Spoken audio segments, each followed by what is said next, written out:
Working. Okay. Welcome everybody to another episode of Let's Talk, getting to know the person behind the gamer tag. I am Brian, and this is Daniel. Or Daniel. even some know me as BeardedGregU. I always forget that you and him have the same name. You and John. We do. We were instantaneously friends from that too. That's crazy. How you been, man? We haven't actually sat Been and good. talked in a very long time. No, you're right. Which, Been a long year. yeah, it's been. Yeah. Oh my god. Yeah, it's been. It's been almost since the beginning of the year. Yeah. I mean, we were very involved with each other when we were in Exalt. We were running community events. Did some Fall Guys events that had some good numbers to it. We only needed, 10? I think one time we had like 20, some odd. Yeah, we did good. I mean, A lot of fun. yeah, I mean, that exhaust time was an interesting time for everybody, I think. But it's where I met, like, most of the people that I talked to. Like, 3 out of the 4 people that have been on here, I met through there. You, Yeah, Jordan, and Wands. it's awesome. And Good people. ACOT, I met through you. So, it's... Yeah, it's true. So, yeah, everything has a catalyst. Yeah, but, yeah, it's funny how life takes your turns, right? Like, your friends, that's how you know who your real friends are, right? You can go 6 months without talking to them, and then, like, we're here, and it already Yeah. feels like we were hanging out yesterday. I have a completely different life than 6 months ago. You do, and definitely want to talk about this. There's a few things different, right? You stream on Kick now. Yes. Yes, I do. How's that been? I enjoy it. It's very much the people who are on Kick they want to be there, from the viewers to the creators to the developers to everybody up top too. They want to be there, and the platform itself was solely based on the revenue coming from your community. Which, if you are a streamer, if you're a content creator, then you know that your revenue is based on your community. Right. Um, to some people, they choose to take the tactic of, sitting on the side of the road, holding a cup of coins and shaking it, for donations for things like that. And it's understandable because in this industry, it is really based within your community and the generosity behind that community. So Twitch and Kick obviously are on two different standpoints. Twitch is on the standpoint that a lot of that money needs to go back into the company to develop more. And Kick's standpoint is a lot of that needs to go back to the streamers so that they can develop their stream more. So that's pretty much why I moved to Kick. Why I don't stream on Twitch anymore. It's been 6 full months since I've streamed on the Purple app. That's crazy. And you would think it would be the opposite, right? Like, the Kick has given more of a percentage to the creators, but the last 2 3 months from Kick have updated in so many ways, while Twitch has done basically nothing except for mess with more of the people's money. And Yeah, that is my standpoint. Exactly. I mean, So, while they both have billionaires backing them, Kick is just, it's made, like, one of the owners is Trainwrecks. Everyone knows that, is a giant content creator, and that's what it feels like. It feels like someone who cares about the creators is running. you say that and like the phrase comes up, a platform for content creators. Yeah. It's like it's their sole sentence. And I love it. A lot of the higher ups and the developers that are underneath said owners, you're seeing them on social media interacting properly, putting out updates. How many updates has Kick had? What in the last month? Yeah. From app updates to general fixes, they've updated their streaming platform, their broadcasting, and then on top of that, they updated the mobile app. Yeah, I want to say I So, started 3 or 4 months ago on Kick, yeah, something like that. They didn't even have the mobile app yet, nope. and it was like a week later, and I just happened to start at a good time. Boom, mobile app, and it's already been updated twice. Yep. And have you been on it since? The mobile app, yeah. The most recent update too? Mm-hmm. Because a big change, especially in the visualization of it, it just looks so much cleaner too. And now you can turn And your it phone moves cleaner. sideways. Yeah, the picture in picture, I think it was. That was what they were having trouble with. Yeah, that was my issue because it's like it's so small. I'm old, You want to be able to see the gameplay and be able to see the person. Yeah. Yeah. Yeah, the person is why I'm there. I always found it, just for me, I know a lot of people don't care. For me personally, I do not watch streams where I can't see the person. You're the reason I'm there. Your interaction and your reactions, I should say. That's the reason I'm there. So if I Yeah. want to watch gameplay, I can just go to YouTube. True. Which I don't do that either. Like it's got to be someone But you're talking right. to me, right? You're very right about Like I it. know Why would you go some anywhere else? really big creators don't use a camera, which is okay. Hey, listen, that works for you. That's your taste. Just personally, my taste.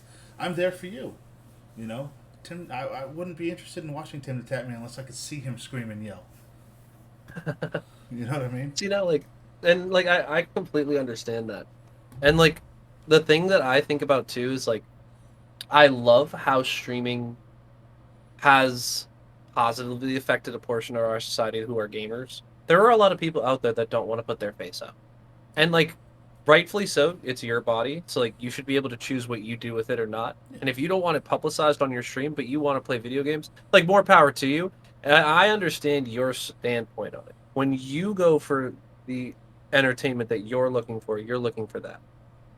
Um Streaming's really kind of boomed that. If you see a lot of people also doing a lot of VTubing, which is like a real branch out of their shell. It's like an image and a visualization of what they want to be perceived as. Mm-hmm.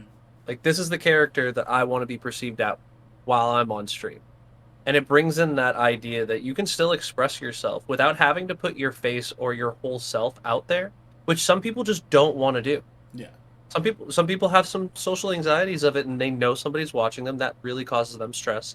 Then they're not able to be a good streamer.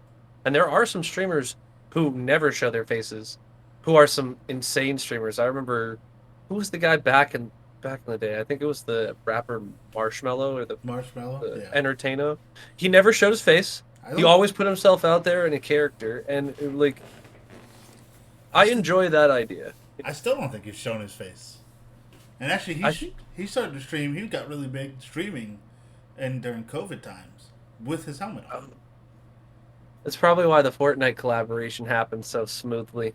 Probably. He was probably like, yes, yes, yes, yes. That's the Be dream. emulated Right? in a video game. That's the dream to be in a game. Yeah. Snoop Dogg has it now. Nicki Minaj has it now. Yeah. Let's go. It's slowly becoming less of the dream. I think. Big W. I want to say it's 21 Savage or one of those is going to be in it next. Really? In Call of Duty, one of those rappers. Awesome. I say like I don't listen to that stuff, but. All right. So what else changed about you? Your beard's gone, and the beard's gone in the name too. Now you're So yeah, I love cosplaying Greg Universe. I mean, like I have so much to me that like I love doing it. I've actually increased the set, so now it's not 32 minutes; it's 37 minutes. nice. I've added two songs, and I'm taking care of like my own hobbies that like are really dear to me and have been for years, and trying to pick my brain up a little bit. The beard is not by choice. Work. It is mandatory at my job to be able to have this entire part of my face cleanly shaven. So this is the closest thing that I can get. I can't have a mustache out to here. I can't have the curlies. I have to cut it to here so that it fits in my mask. Okay. I mean, like, listen, it looks good. Boo. Oh, I miss the beard. Boo. You do look like a biker from the '80s, but you know. Hold on. Rep silences. Hang on.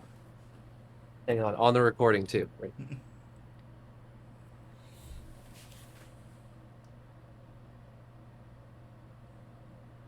Nice. Perfect. You can call me Dr. Respect for the rest of this session. Lots Thank of you. respect. You look like an extra from Sons of Anarchy. It's great. Damn, that's awesome. That's my favorite Fuck show. yeah. That's a great show. That's my favorite. Great show. I've seen it These live. are extremely dirty, and all I could see was a cloud. Wow. So I'm not gonna deal with that right now. So why'd you drop it in the name too? Because it was it because you had to shave. I wanted BGU, and it wasn't enough lettering for Kick. They won't let you do 3-syllable names. You only are able to do 4-syllable or higher. So I rebranded on Kick to GregU because I would love to be like across all platforms. My dream, by the way, Twitter, if you're listening, I want that at Greg Universe. I want to be Greg Universe. In real life, I kind of look like it minus the alien child and alien wife. I just kind of have a human girlfriend. So, Okay. I mean, hey, you know, close. Right there. girls are aliens sometimes. You know, I get sometimes. I I said sometimes. I didn't say it, you did. I'm, Mama Malone? I'm Mama married. Malone? Married for 13 years. I've said a I'm lot. snitching on you. Snitching on you. Fine. It wouldn't be the first one. Everyone stitches on me. They like her better. I'm like one of the only ones that has never. In all of our friendship. Have I been questioned by her? No. Do I want to be? I'm scared. Yeah, she's for someone who's 5'1", she's terrifying. 5'2". Oh yeah, terrifying, right? Pattern. Pattern. Anyway. So for those who don't know, because this is the podcast is not just for me and my sake to get to know you, is right. So anyone who listens to it can get to know you better too. Let them know who GregU is. Like, where did your name come from? For those who don't Okay. know. Well, all right. If you are not familiar with a cartoon show on Cartoon Network put out about 2012 and beyond, it's called Steven Universe. In the show, it is the show about a single dad raising his son, and his son is half alien. So it's a very interesting show, but it's about respecting and loving people's differences for what they are, and not how they're perceived in images and like by sight. So it's a very good show for kids. It teaches a lot of um what's the word? Understanding or Theme coming out of my ears. Hunter x uh, Hunter. Going meme. I please edit that. Uh drop going in there. just drop going in there. Drop like me steaming from the ears. Give me like the haircut. Uh Acceptance, I maybe. acceptance, yeah. That is yes. You got it. All right, good. My brain will do that from now and again, you know. Especially if I do more of this. Mine does it too. Don't worry. I have ADHD very badly. Very badly. So I'm gonna turn one on you. You ready? I'm gonna look at you while I do it. Oh. If there's one thing in life as a goal right now, be it long term or short term, whatever you want to divulge, what is it? Personally, well, I mean, Do whatever you want. I've recently just had this reinsurgence in content creation. Right? I mean, you talked a little bit about it. I finally got myself a schedule. I'm finally doing things right. I got a manager who's like yells at me, and I needed to find somebody because I'm very hard headed. Right? Accountability. Yeah. So and I have that in life, right? I have my wife who keeps me accountable, but for her to do it here would first of all take too much of her energy, and it would cause conflict between us. You're mixing business with romance or like a family, and that's tough. You ever seen Ozark? Yeah. Great show. I'm hooked on it right now. Season Oh. 2, episode 6. I love Ruth. I don't know shit about fuck. That's my favorite line in the whole show. If we ever play Apex in the future, and you don't hit me with that line, if you like, when we don't know what's going Do you on, know where they are? I I will don't know laugh. shit about fuck. I don't know shit about fuck, but I'm gonna go this way. Jonah's my favorite character. Is he? Mentally, a little bit, I understood Jonah more than any other character in the show. I'm a little bit introverted as a person, and I am a hyperfixation minded person. So when I learn something, I hyperfixate on it. I wanted to stream. Look at what you know, I did. I hyperfixated into full-time streaming for those of you who don't know.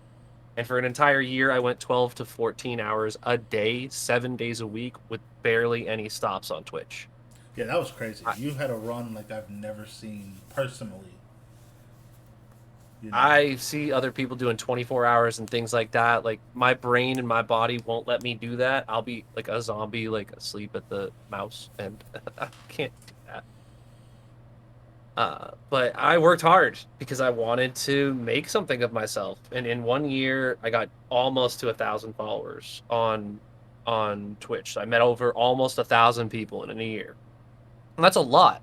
When you think about it, a year is 365 days. So if you're meeting 1,000 people in a year, you are meeting at least 3 people socially a day, if not the moments when I was meeting 190 different people, or I was meeting like 50 to 60 different people at once. And Mm. having to balance that all at once as a streamer is probably my biggest anxiety ever, is being rated, being hosted, especially by a very large creator who has a community that if I even like stutter once, that's what I'll be remembered for the rest of my life. Is my brain.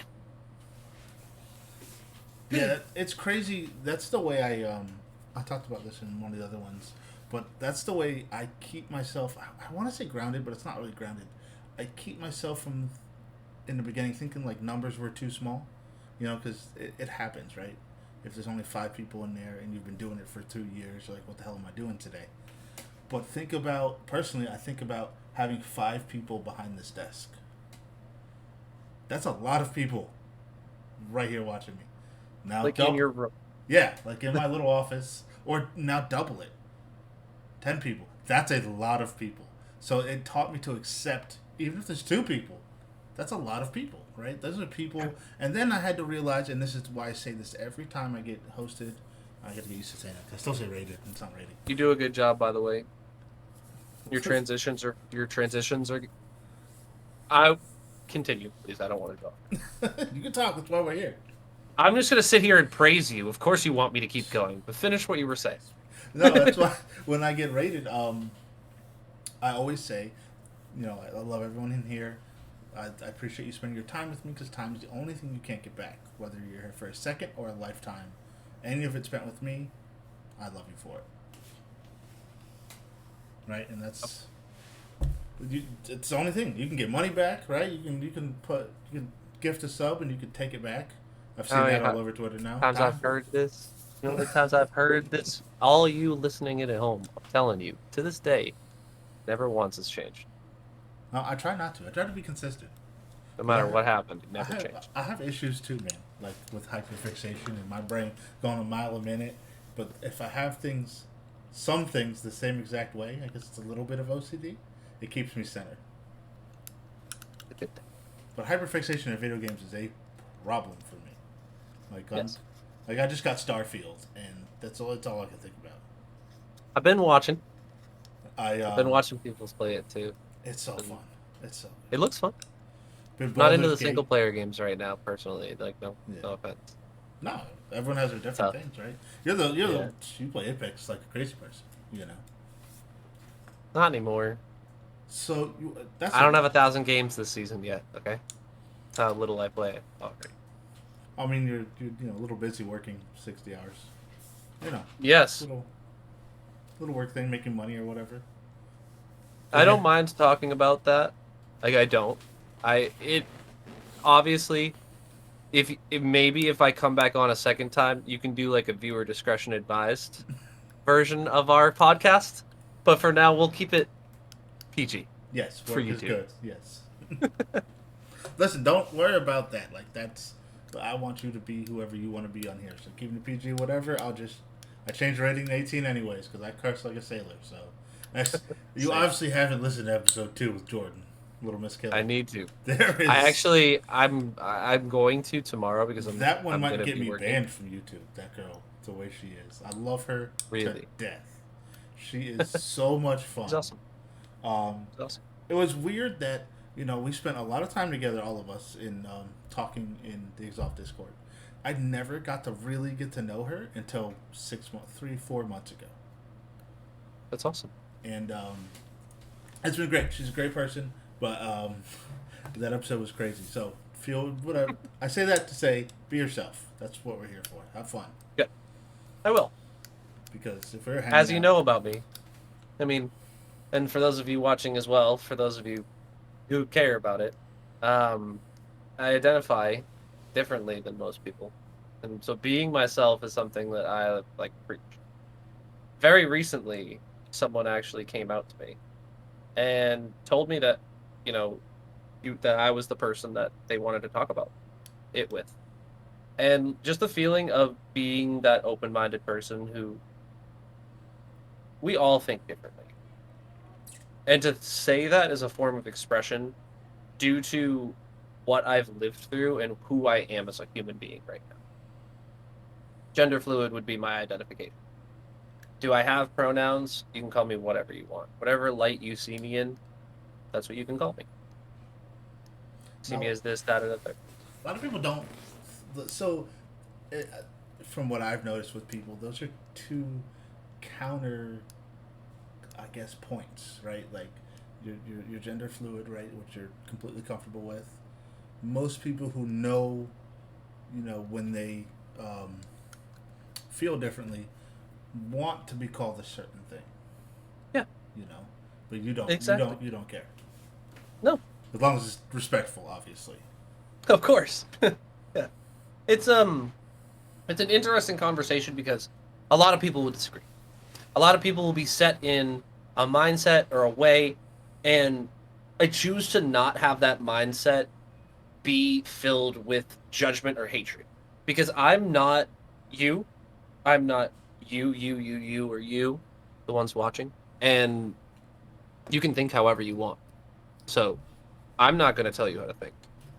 But I'm just going to tell those who, respect and care. Hi, I'm Greg. That's it. Yeah, it's that part of society's been weird for me, right? Because I grew up I'm only a few years older than most people on these things, but like I know my dad is an older gentleman, so it's hard for me not to accept it, right? I don't. You love who you love, and you are who you are. I don't care about that. My issue is like understanding. I guess I gotta talk to more people. My brain is very much if I don't understand it, I don't have a problem doing it, but I can't do it until I understand why I'm doing it. Of course. And I guess it's a hard thing to understand if you don't feel that way, right? Like, And remember, like sexuality and gender identity aren't the same thing. How you perceive yourself and what you're attracted to aren't the same things. They aren't. That's why we have plethoras of people in different kinds of relationships all over the world, and they're all happy. That's all that really matters. end of the day, exactly. So Happiness matters. I mean, it's an easy way to think about it, though, right? So it's like, who cares how they identify or who they are? If you're not getting past the identity portion, you're not going to learn about that other part. mhm. It's not needed information. Go, you go about your business, and you kind of just like respect others for their differences instead of judge. You just move forward. It's an easier way to deal with things. Sitting there and bitching and complaining gets nothing done. Some good advice that I received not too long ago. It was in game. Oh, really? After your matches are over, stop utilizing that time to make excuses for how bad you played. Instead, utilize that time to focus forward on the one or two things that you need to change and just focus forward. Keep pushing. Yeah, It helped me off game. So, that's crazy. That's great. I mean, that's how things affect your life, right? But I saw something today, and I've been seeing about it. Like, without going into the subject, I just want to touch but on the subject. Like, I saw Doctor Disrespect speaking of Starfield, and some other content creators complaining about the when you're pronoun creating your issue. character, you have to pick your pronoun. Now, again, we're not going to go into the issue because that's a much bigger, volatile issue. Um, but at the end of the No day, controversial conversations on this podcast, but as well, we will touch upon the fact that they're out there. Right? yeah. But at the end of the day, like, just pick whatever you are and keep playing your fucking game. Right? Great. Whether you agree, don't agree, are you going to stop playing the game? No, just shut up. Someone out there take that in metaphor and put it into your life. Just shut up and keep it moving. Like, you're stalling your life. Now, Doctor Disrespect, I get because half the stuff he says he doesn't even believe, but he knows it's going to get clickable on the internet. And as well too, like, so I still, and this is weird, as much as it is, he's one of the people at the top that I didn't denounce. because his message, his was extremely obviously controversial. And so I'm not really going to get into it too much, but like I didn't denounce him as a human being for what he said in a moment. Like it's just not how I'm built. Like I'm not built judgmental. I'm not going to like judge somebody for doing that. And I still want to like see what he's doing as a content creator because he's regardless of what he has said is at the very top of this platform. Yeah. At any platform. He could get millions of dollars for just moving from this one platform to the other side of the ceiling. And so that's the only reason that I keep viewing it. Personally, you think how you want to think, you make your own decisions. People open their mouths. You can't really get those words back. No, and a lot of what he says Life. is calculated. You know, he doesn't take missteps. He's a professional at this. I mean, his name is Doctor Disrespect. Everything's okay. I don't know. I'm so sorry. Give me 1 second. You don't be sorry.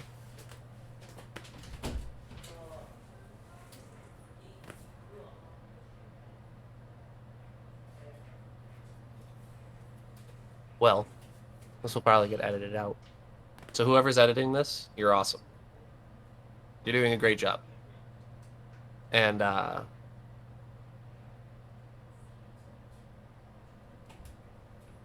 yeah.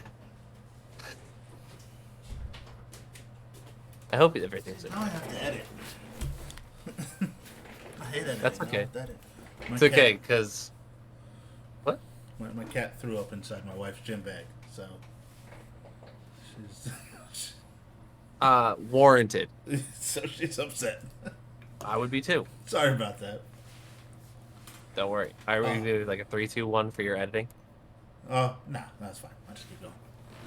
It's fine. We were talking anyway, so you must have been saying something good.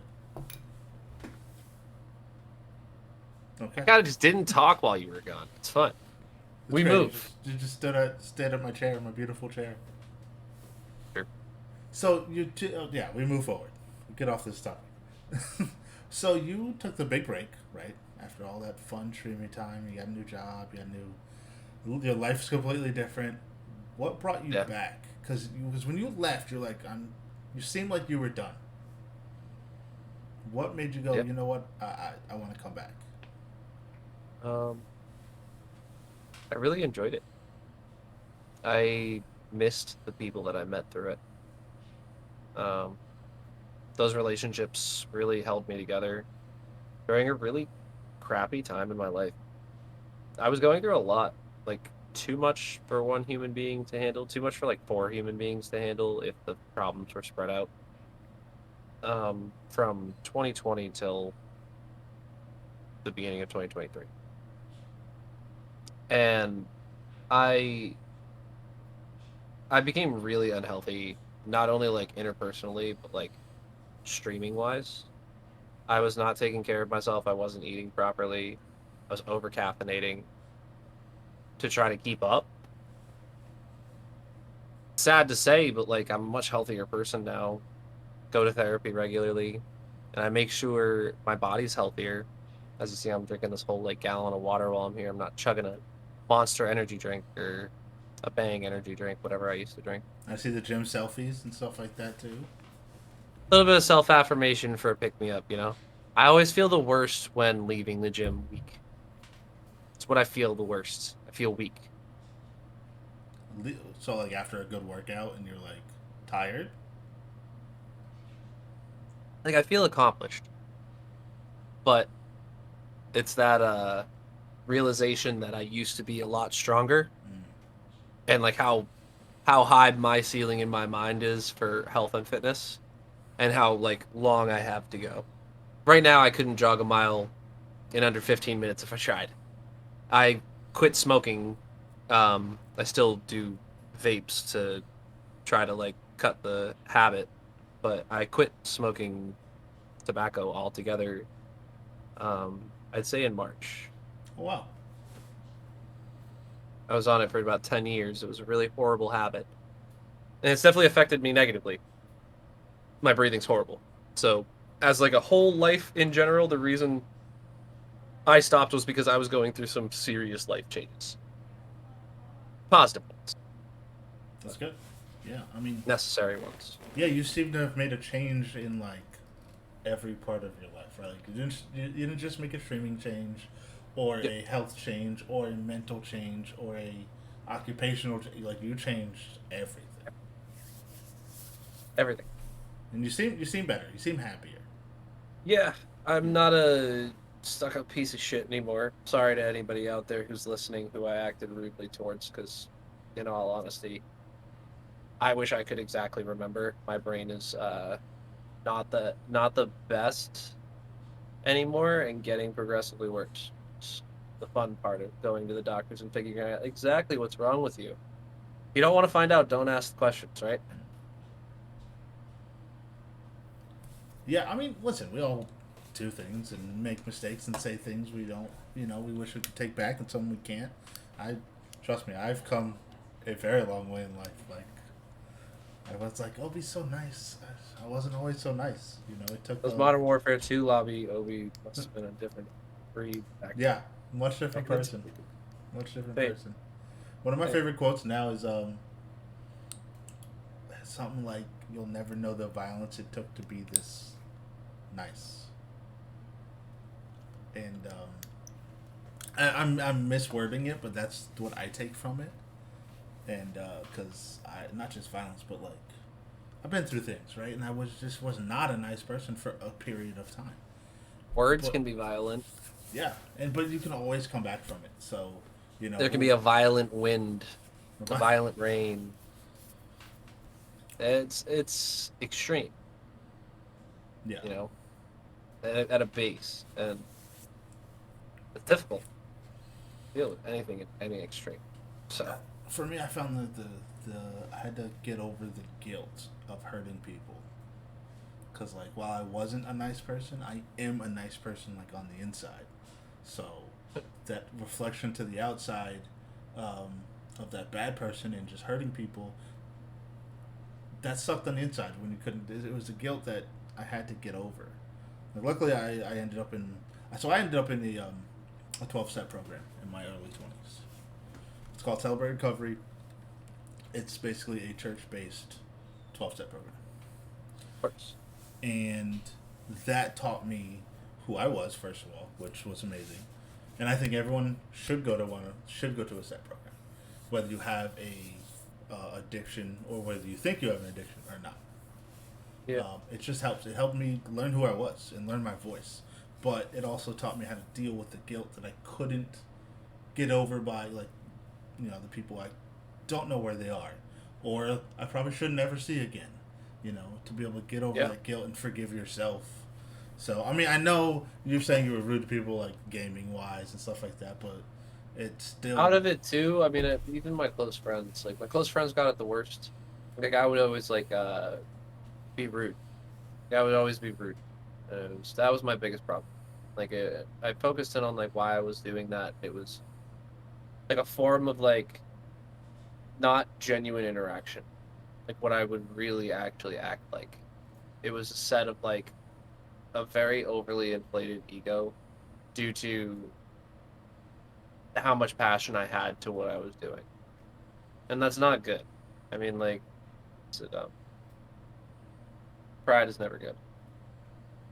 Like, it's deadly sin. So you're talking about 12-step programs. I could bring it to religion if I wanted to. I'm not going to. But congratulations, first of all, for you finding your 12-step program when you did. For those of you out here, please just like talk to somebody about it. If you feel like you drink too much, if you feel like you're doing too much, if you feel like you're on something that is hurting your body at a base level, like just talk to somebody. Honestly, that will get you into the mindset of getting to a point where you could sit in those groups where you like if you're not as social and you're still struggling with those problems, one person could change everything entirely. yeah. I mean, 7 years sober of alcohol and 11 years sober of narcotics right here. It helped me when I was 21 and struggling. So it can help anyone. that's one of the better things that came out of COVID is they started a lot of over the phone or telecommunication help programs. Um, I find personally it's helpful to be there, to be at a, in a circle of people. But again, it's like going back to the VTuber thing, right? Like some people do not want to put their face out there or do not want to put themselves out, but they still want to talk or listen. So one of the very few things I think good came from COVID is things that those popped up everywhere. Being social is hard. So It is hard. it can be. Yeah, I mean, I'm lucky that I don't suffer those issues anymore like I did, but now I'm just like I'm getting to a point because I'm old, right, and I have kids, and I want my kids to learn it's just okay to be yourself. It's just Yeah. wherever it's just okay, and if you don't want to be, that's fine. Like my son is very sensitive, very Yep. sensitive. My daughter is very not and very outspoken. My daughter's me. She's me, a little tiny female version. She's outspoken. She's Tough. she goes to bat for everybody. She cares, but she's Yep. not emotional. It's fantastic, but a lot of people can't be themselves. You can't. He's like, my mini me is perfect. Listen. Someone said having a kid is like the most egotistical thing you can do. It's like I made a perfect tiny version of myself. It's great. Great way to put it. But no, like I don't know, being social is so important, and I think we didn't realize. Okay, not we, but we realized it because of who we are. But I don't think a lot of other people realized how important internet relationships are until COVID happened. Very true. Because before it was like, well, you're always hanging out with that guy on Discord, or that guy playing Call of Duty, or that guy, or the girl, or this or that. Like those are my friends. Yep. I don't need to see them every day. Like, during the summer, my son almost hung out with nobody in real life aside from us, and like we did sports and things like that. But like his close friends, it's all video games. Of course. And That was how it was for me. yeah, you turned out great. I turned out all right. Same thing for you though. You had friends growing up. Yeah, I had both, You had right? played But video games. Yeah. my internet friends would listen. If I had the internet friends that I have now, I definitely would have had a better childhood. Me too. Me too. I had great friends growing up. Don't get me wrong. Like one of my best friends in the world I've known since I was 7. Great IRL friend. But if I had people like you or the other Daniel or, I think you met Phoenix once. My brother Frank. Yeah. Awesome. People like that. I can't say Joe because I know Joe in real life. Right. Joe's been my friend for 20 years. We went to high school together. Still a great pick. Right, ACOT. Like, if I had all these people, my childhood would have been so much better. Me too. I'd probably be way better at Apex, too. Who knows? If I had you around for longer, who knows? That's true. Our COD lobbies would have been a lot of whining A from lot the of other laughing. team. Would have been a lot of laughing. Would have been a lot of laughing. There's been a very few times. So I want to go back because I just want to tell you, there was never a time where you were rude to me. Good. Or at least a time that I took it that way. So I want you to know that. One person is more than enough. Oh, I just wanted to say, if you ever had that in the back of your head, I want you to know. I appreciate that. I don't. But that gives me some solid reassurance. You're a good friend. I'm glad always you're been a back. good friend to me. I'm glad you're back. Me too. And I'm talking too much. It's supposed to be about you. So No, it's a podcast, and you're the host. You're doing great. I'm the host with the least. Ah. That says the host with the most, don't you? All right. Well, I got my second question. Then I'll take over. Go What's right up? ahead. Let's go. All right. You said you talked to ACOT about anime. I did. What would be one point that you wish I was there? What do you think? In the conversation? Yeah, why don't you bring up a point? We'll relive it a little bit, see if it sticks. Like, what anime were you guys talking about? What was like prevalent All in your of it. conversation? Oh, actually, this Oh. is the one. This is one we talked about because we talked about the ones we hated, the ones we loved, isekais, what the best ones out there. So I want your take on this one anime because I hate it. You hate it? Yeah, there's this anime that I hate, and I think it's the worst anime I've ever seen. It's something Ragnarok on Netflix. No, I nothing. got no idea. Okay, 'cause I hit Akon with that, and he's like, "I can't believe you don't like it," and he was Uh, very adamant. All right, Good. so then I need your top five. You need my top five? Yeah, I know one of them. It's She's right solid. behind you. Well, yeah. Demon Slayer is definitely within the top five. Not in the top three. I'd give it top four. Like, I'd give it fourth. So I'm gonna do it in a little bit of a weird order, and I'm gonna give my fifth to sorry. Um, oh, you know what? Let me actually think before I speak. I'll start with number one. Okay. That would be Hunter x Hunter. Okay. It is my favorite anime. Um, really loved the story between Gon and Killua. I really loved their backstory, and I thought it was a really well put together anime that could have ended where the anime ended, and it would have been a great imagination point for the Mm. viewer. I like that they're going to be bringing it back, and I think that it's going to be a show similar to how Bleach was so popular when it came back out with 1,000 Year Blood War. It's so good. Uh, I haven't seen it yet. I'm waiting until it fully comes out so I can watch it in a single shot. I get spoiled all the time by anime, so do I have to really watch it? No, I've seen all the good parts already. It sucks. Yeah. Cheers to that. You have water on you? You at home listening? Go get some water right now. We'll wait. No, All right, we waited you long can just enough. You hit should have had some pause. water on You you. just hit pause and you come back. You're fine. Well, I'm not waiting. So cheers. Water. Cheers.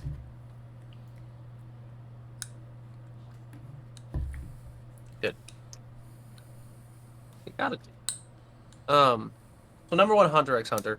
Number two, I have to give it to the entire Dragon Ball series, from everything from GT to everything. I think the storyline to Hunter x Hunter is better, but as like a childhood favorite, it doesn't leave the top two. What do you think about Dragon Ball?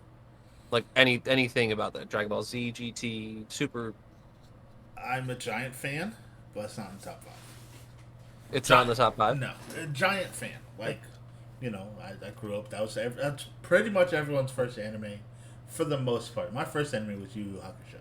'Cause Yu Yu Hakusho is the next one I was gonna say, it's but yeah, my first one. Like, I know Dragon Ball's a little number bit three. older. Yeah, It's number three. which I mean, I have a weird perspective on that one because like oh, I like viewing that anime from Kuwabara's perspective oh, because he's like the Kuwabara is the secondary character. He's got the red pomp hair, kind of yeah, like the yeah. Elvis cut, Mm-hmm. wears the blue stripe, he rocks the spirit sword. He's a regular human being that was just sensitive to spiritual energy.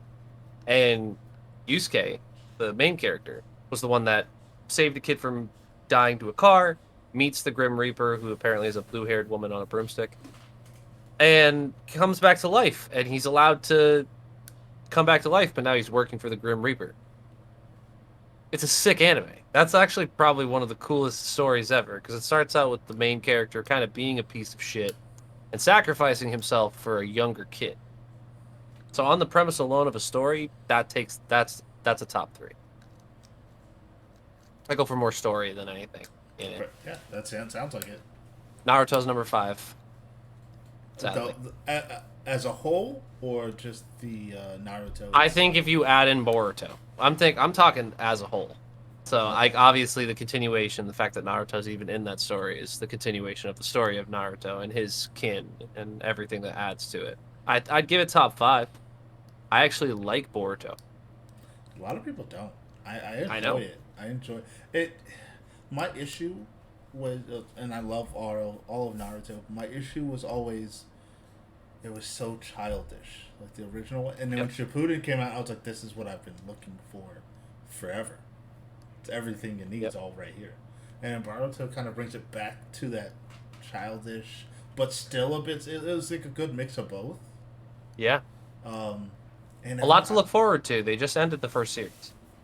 I haven't even finished it. I gotta finish it. There's It basically so goes much. Boruto, and then it's similar to Naruto, where Naruto has like 300 episodes to start out with. Mm. And do you guys love that I do like the stage left and the stage right? There you go. I know. You can put a percentage bar right here.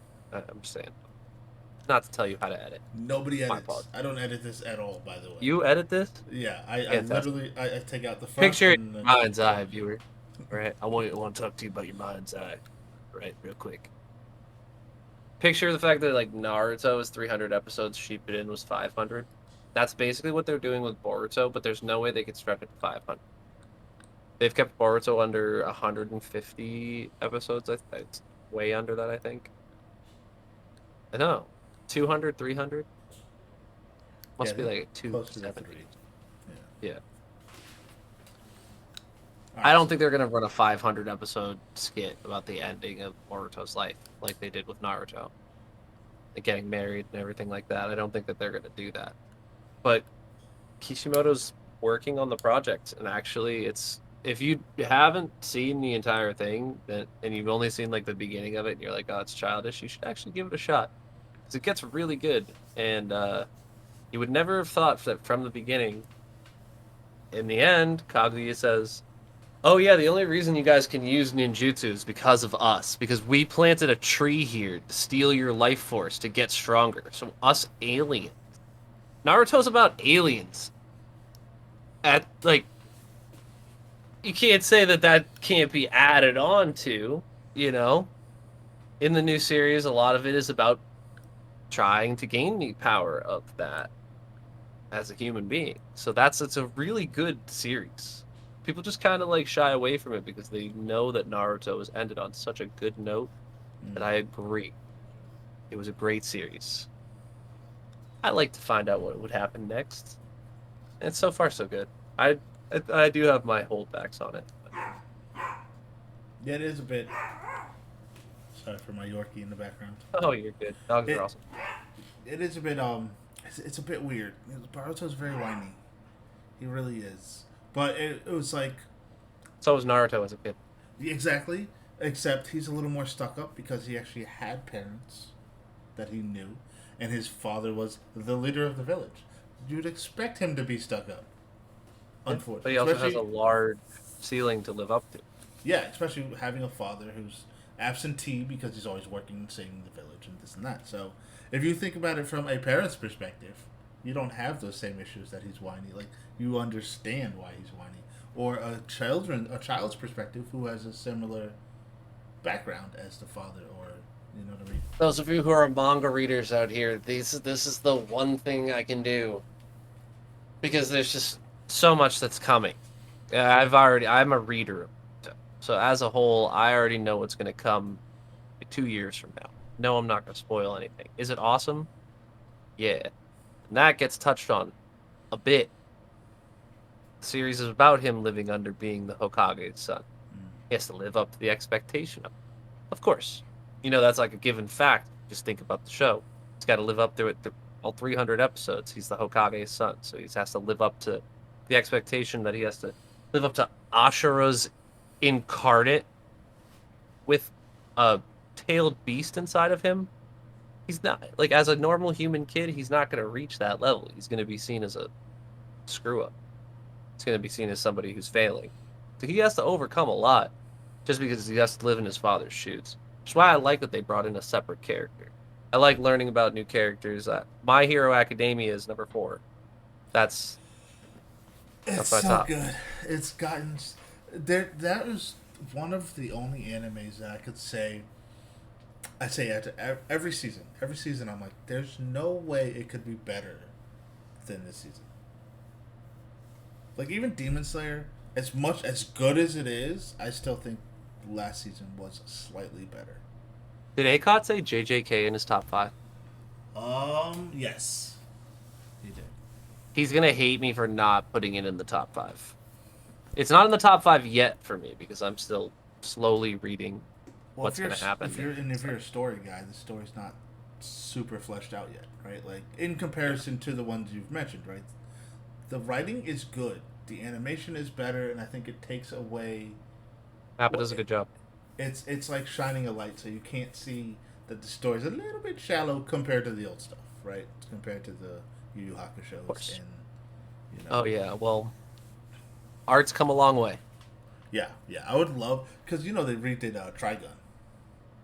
I didn't watch it. I didn't watch the I didn't. remake, but I would like. I I They didn't changed watch the either. story. Oh, you didn't watch the old one? No, wasn't interesting. I was a Helsing fan. Oh, okay. Yeah, Helsing was on right I after never watched Trigun. that. It was good. Like Vampire. Helsing. I watched there's a Netflix of like Helsing about Vanessa Helsing. It's Yeah. Also, what was the futuristic. other one? It was based on a video game, Castlevania. Pretty good. Pretty good. The I loved storyline it. seems weird. Like it's very. I don't even It's know how to good. explain it. It's very good. Visualizations are amazing, and I love watching anime for the art of it. There's a lot of good movies out there. If those of you out there listening, or if you're looking for a good anime movie, um, A Silent Voice, which touches on depression. Mm. Your Name, which is a psychologically interesting one. You really don't know. Even right now, after watching the movie 5 times, I still don't know what the fuck happened. But I know I loved every moment of it. One of those movies makes you think, twists your brain up a little bit. Those are always good. Yeah, not in a bad way. Not in a bad way. It's actually a love story. It's really beautiful visualizations. Great to watch with a partner. Yeah, I can't get mine to watch anime. She just doesn't get it. That's fine. You don't have to like the same things to love each other. Oh no. Listen, she didn't get video gaming and streaming for a very long time. Of course. I just recently found a game that she is completely addicted to. Really, what is it? It's called Palya. So it's like Ah, yeah, it's a free game. It feels like Animal Crossing, but the graphics of like a Genshin Impact or for the old people Fable. oh, Yeah, that's that my actually heavy. might be something It's I'm gonna suggest that to my partner. it's So she plays GTA. She loves the realistic gameplays. So if it is a little bit more realistic than like an Animal Crossing, maybe that might be something that she really likes. a little bit more, but it's very chill. You don't fight anything like you hunt, but you just and I started it. I found it from Lady in Red. She's the one who recommended it to me, Awesome. and I I showed my wife, and she started to kick me off of my setup, and because we only had the one, and I was like, no, no, no, this can't happen. She's like, she'd be in here for 4 or 5 hours, and I'm sitting here in the chair next to her like she always does for me. I'm like, this cannot stand, right? So I bought her That's a awesome. gaming laptop so she could play, and now we hang out in Discord with everybody, and she plays and I play, but Oh, what? I'll come hang out with Mama Malone. Baldur's Gate. I don't know if that would run on her PC or if she would play that, but she Talia, I'd try it. I don't know. I haven't tried it. she's very she has vertigo, so she's very sensitive to a lot of video games too, which is why she can't play a lot of them. You just get dizzy. That's not good. Yeah, and she'll So, get dizzy for like she. So I had a charity stream a year or two ago, and mhm. one of the things was she had to play a game of Apex because we didn't know how it would affect her. She never played shooting game, so she did. Not only did she put a clip into Jamie's back while he was already down, um, and on her team, but that set her vertigo off. She was out for like 3 weeks Oh no. from one game. So she's She better now. stays dizzy. That's not Yeah, good. yeah, yeah. It's crazy. So, but we figured out that because she was the Palya game kind of still made her dizzy on my setup, but when we Hmm. got her the laptop, I capped it at 60 frames, Good. um, and so the frame rate issue was hurting her a lot because I have a i9, I have the 2080, I have I can put all the frames, get all the frames, and so that helped a lot her too. But yeah, it's cool that she has a game she likes. So your girlfriend plays GTA, Yep. like multiplayer storyline, She plays a little bit RP, of RP. RP. She plays a Really? little bit of RP. Yeah. That's dope. She Joe's loves it. getting into that. It's a lot of fun, especially for like beginners. It's really easy to just play the storyline, get feel for the game. By the time the storyline's over, you're at 100%. You're ready to play RP. You know everything of how the game works and what to do. Be able to make money, uh, own your stores, own your properties, and things like that. So she really likes it. That's super cool. Like, I mean, I don't know how much you know because you don't play it. She does. Do you know how it works? Like, I almost got into it. Like, I was super close. I downloaded all the things. Talk Well, about Balding. GTA RP specifically. Yeah. Because I was gonna get to So, it with Balding. He was gonna mhm. introduce me to it, and then it just didn't work out. And I just don't. I don't understand. So GTA RP is obviously like the online version where you and your friends can go in. There's not a lot of NPC players, so everybody in that server who is like driving cars in there in the stores, they're going to be people. Those people could turn on you, kill you. So it's a lot of like interaction with other people. They have hot mics, they have open mics. Um, she says a lot of people yell at her because she keeps crashing into their vehicles. She Oops. just goes on rampages. She'll just start killing everyone. She's very fun. I like the crazies, as Do some you? might say. Oh. I'm crazy. I'm eating haunted ghost pepper pocky chips. Yeah, I saw you eating those on stream, and you were just like having a good time eating them away. They're the spiciest ones that Pocky gives out underneath the one chip challenge. This is a spice that you would have on it. Too hot. Too hot. I like spicy food, but not too hot. Mhm. I find it delicious. I don't know why. Always the flavor behind the heat. Yeah, the hot just for the sake of being hot just doesn't make sense to me. Ghost pepper has a really naturally earthy flavor behind it. The ghost pepper chips are delicious. I find it like matches with the corn tortilla chip. You know, I have to try it. I've never tried one. I've had they ghost are pepper. spicy. Your mouth will burn. Bird's okay. Not So, what now that you're back, right? You hit me with this before. What's your personal goal, and what's your content creation goal now? So before I it was to only be have. full time and I don't have a content creation goal. okay, you just I'm streaming a stream, nice. having fun with it. Do it in my spare time. Try to grow as best I can. Not really putting out much content right now. Put out a few things on TikTok every once in a while, just keep people knowing that I'm live. But I'm not chasing the dream anymore. I do have a goal. Personally, I am getting back into shape. I want to not I want to attack my body dysmorphia with health because I know that I can look a lot better and feel a lot better. And ever since quitting smoking and quitting tobacco, I've been on just a really crazy health kick. My job is very physical. I'm cleaning, moving things, moving heavy things, demoing buildings all day for about 12 to 13 hours on a long day. So I missed out on the gym the last 2 months. I had to get used to my job. Yeah, Getting back into the gym has been hard. Went today for the third day in a week. I hit my 3 days this week. nice. W 60 hours of manual labor work, got to kind of balance it out. I don't go to the gym very long. Do my 250 repetitions. 100 of them are core, and I work control. I work a lot of eccentric control. So, for those of you who don't understand the health and fitness terminology, there's eccentric and concentric contraction.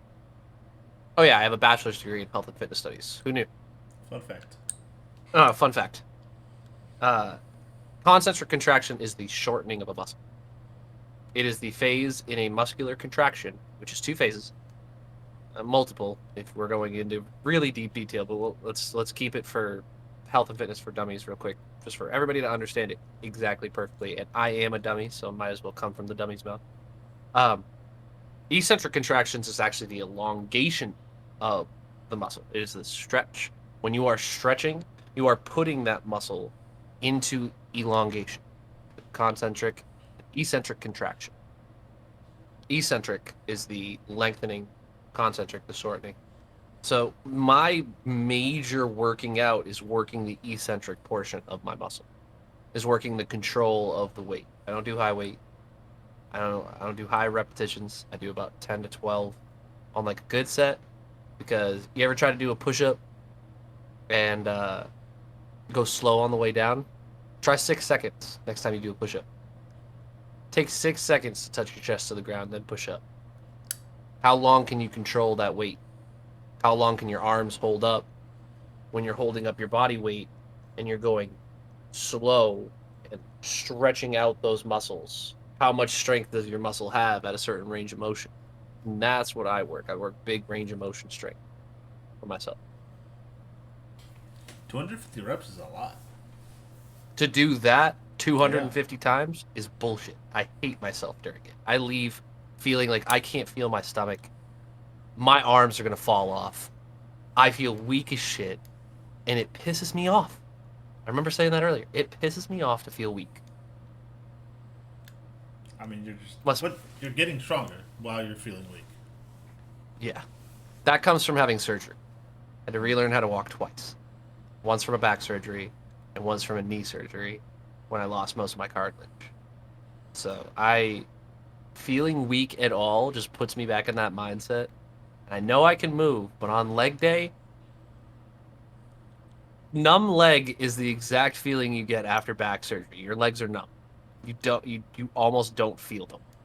So like to have that like that soreness feeling after leg day, Mm. it hits in a not great way for me. But I'm glad hopefully that those of you listening haven't had back surgery, don't need it. Stretch your body, bend your knees when you lift. I didn't. That's my screw up. What was the knee injury from? Fell down the stairs. Oh, Original one was in college. I tore my ACL and my MCL playing lacrosse. Stuck my heel into the turf and twisted. oof. Non-contact. So my 250-pound at the time body just twisted on top of my knee. Horrible, horrible injury. Took me a year to get back. Um, that one was the one I had to relearn how to walk because of um they took a part of my tendon to remake my ACL. It was an older type surgery. It was patellar tendon surgery actually to replace the ACL. Wow. So I lost a part of my quad tendon. So I also lost a part of my quad muscle.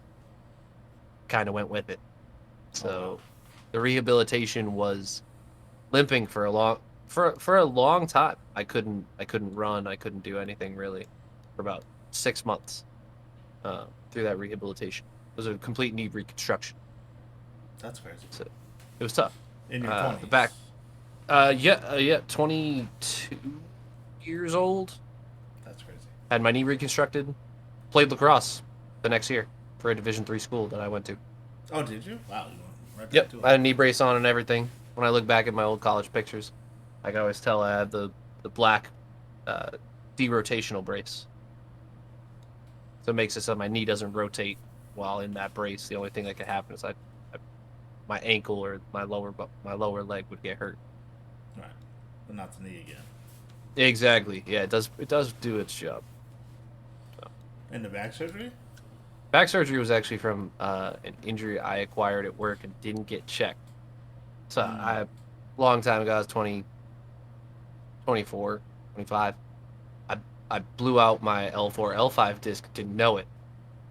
So at the time, I just kind of dealt with the pain. I kept moving. 2, 3 years later, that bulge gets bigger and starts to uh, basically cinch my sciatic nerve to my vertebrae.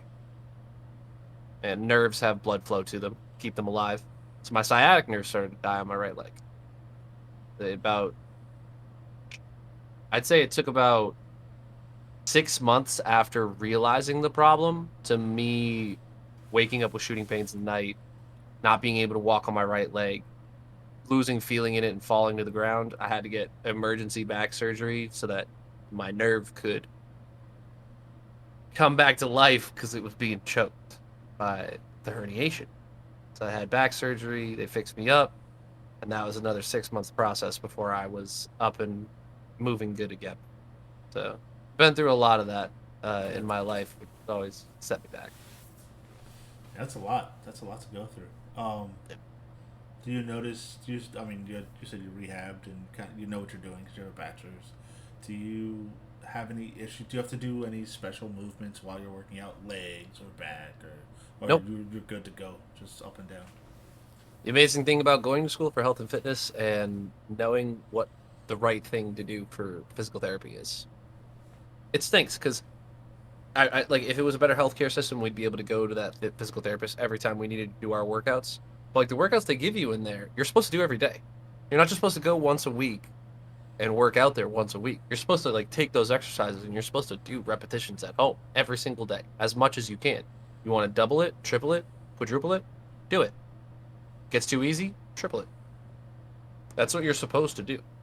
So at home, I have a workout room. Right through here, my kitchen's like a little bit bigger, so I got my elliptical bike and I got a dumbbell there, and I have a mat, so I can do floor work. And your body is the best gym you can ever acquire. For those of you who don't work out and you want to start working out, the best thing that you can do is start moving your body in different ways and trying to strengthen it by repeating that process. Once you get to a certain point and you start doing more advanced moves, focus more on form than you do on repetitions. That's what's going to cause true strength. And that's what you need. You can't just be bulked up, able to press 300 pounds, but you can only do it once and then your arms are dead. It's like the Deku. It's like I think of Deku when I say this. It's what Aizawa said to him when they were doing the toss. He was like, how much are you going to be worth if every single time that you take out one enemy, you completely destroy yourself and now you need assistance? Mm-hmm. And it just makes so much sense that you need to make sure that how you're working out is in proper form and at your pace. You don't have to keep up with the CrossFit trainers because they say you need to row 3,000 meters before you start deadlifting 200 pounds. Like, some people work well in that environment and some people don't. I'm not somebody who works well in that environment. I can't keep up with the pack and hurt myself in the process by missing out on form and doing like fast circuit work that they do in CrossFit training. Yeah, neither. I take my time, do my repetitions, and go home. It takes 45 minutes to do 250. Damn, you're pounding through them then, because that's not very long to do for 250. No, yeah, I'm supersetting. I'm today I lat pull down. I had a mat on the ground, so back gets sore. Do core. Anything gets sore? Do core. Standing lunges, things like that. Stretch out my legs by doing a dynamic workout, body weight, and hitting just the 250. 250 a day, you won't be sore the next day.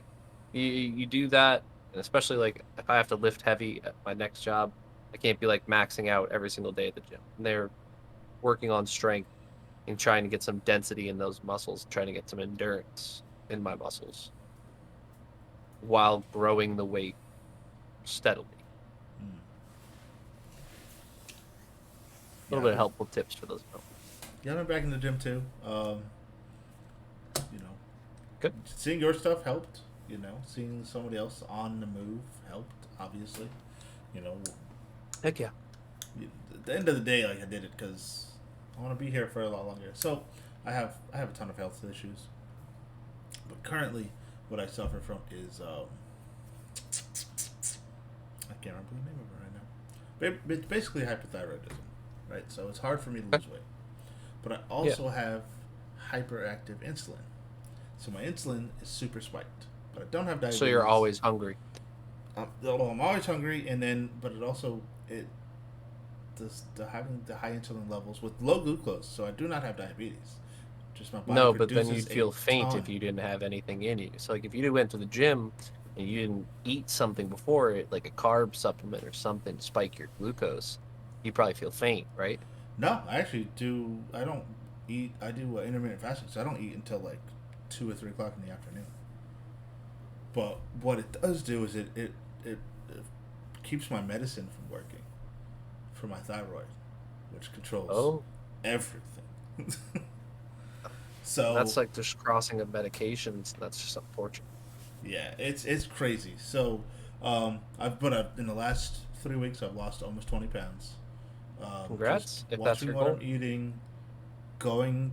Well, that's the goal because what it's doing is lowering my insulin levels to now my medicine can work properly. Good. I go to so my doctor that I go to now is he's called he calls himself a hybrid doctor. So he only gives you prescriptions if it's like the last thing like you have to have them. So like Of a lot course. of the stuff I have on is supplements. Your vitamin D. I'm on taurine, which he had explained that to me because he was like, he was like, you got to take taurine, and I was like, that's the stuff that's in energy drinks. It's like, Yeah, yes it's good and for no. energy. It's like yes and no. He's like, what it does is it opens up your blood vessels, Yep. so it can move stuff around easier. That's why they put a little bit. Vasodilator. Yeah, that's why they put a little bit of it in your energy drinks so it can move your caffeine around. He's like, but I'm Yep. giving you a lot of it so your blood can flow better. Good. So things like that. So, but working out, it's been great. But I actually took a very similar route as you, aside from the occupation. But I changed my streaming life. I changed my eating life. I changed my workout life. Good. And Congrats. sometimes you just need to change things. You just need to switch it up on yourself, Life's and about changes. because you can't be the We same. change seasons every 3 months. Well, not in Florida. Y'all down there, we, y'all are just fish. we Y'all are just fish. You might as well have barracudas swimming in the streets. we have 2 weeks of I can't winter. live down That's there. it. No, I can't live down there. I've been down there.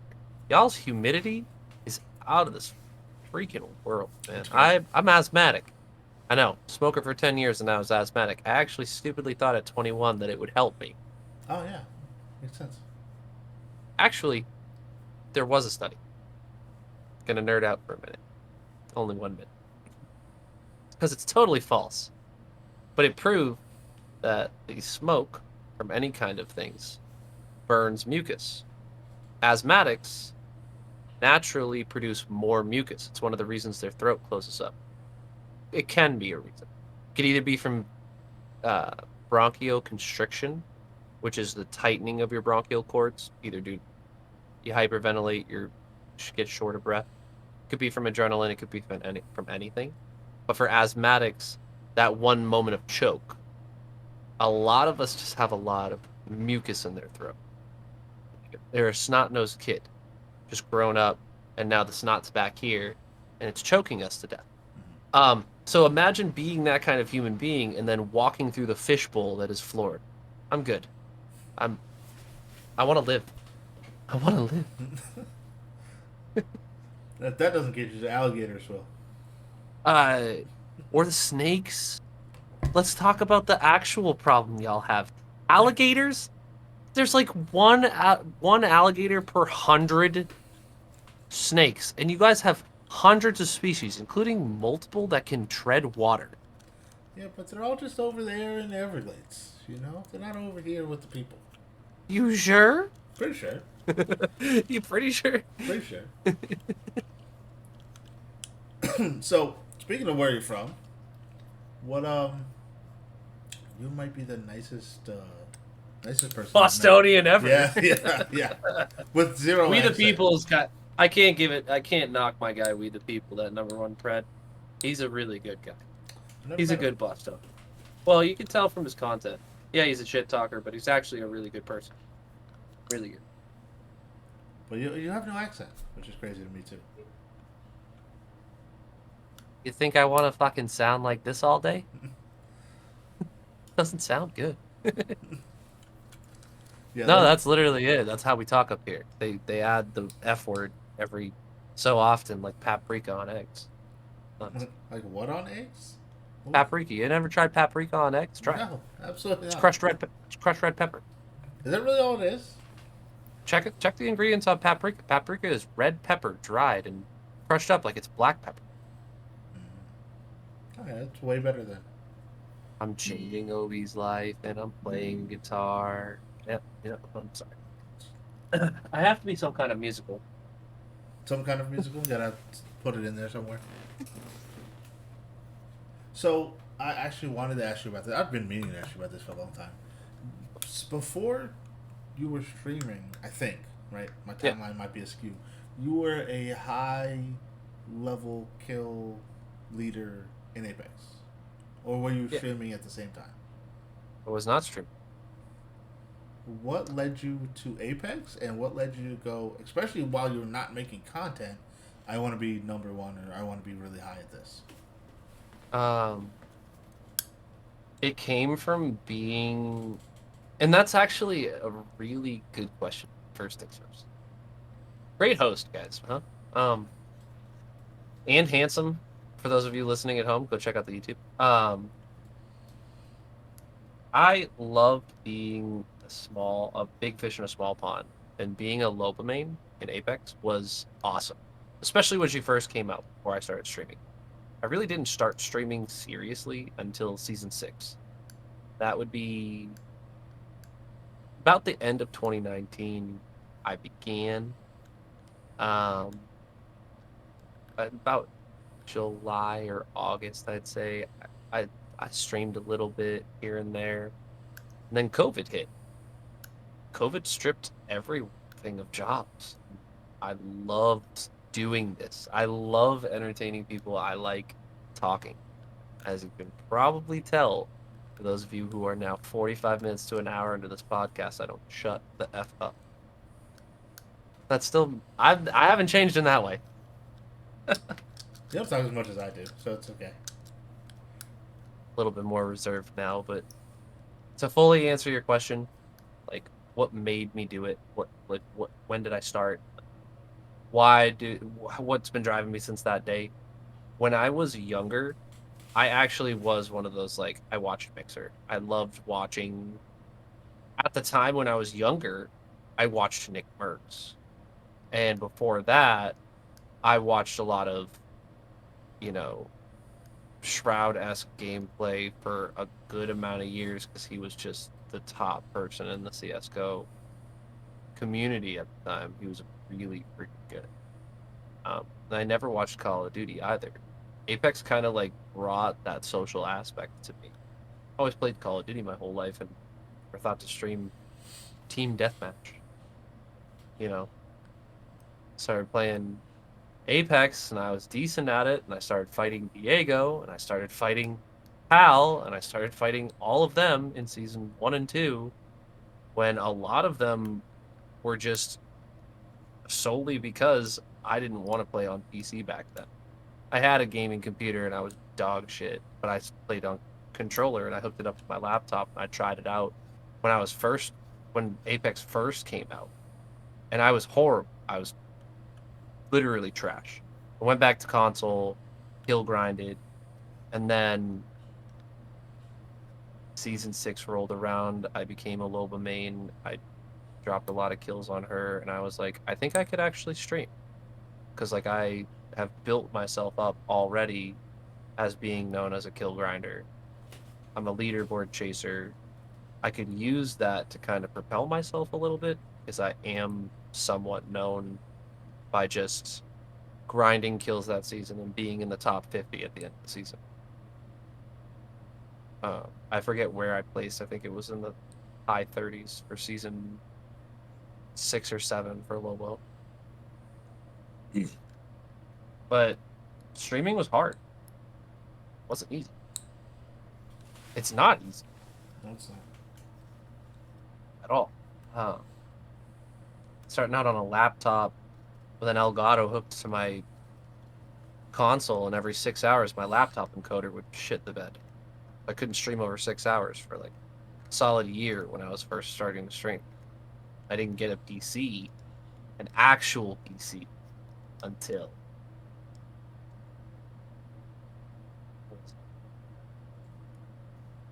2020. Must have been 2022.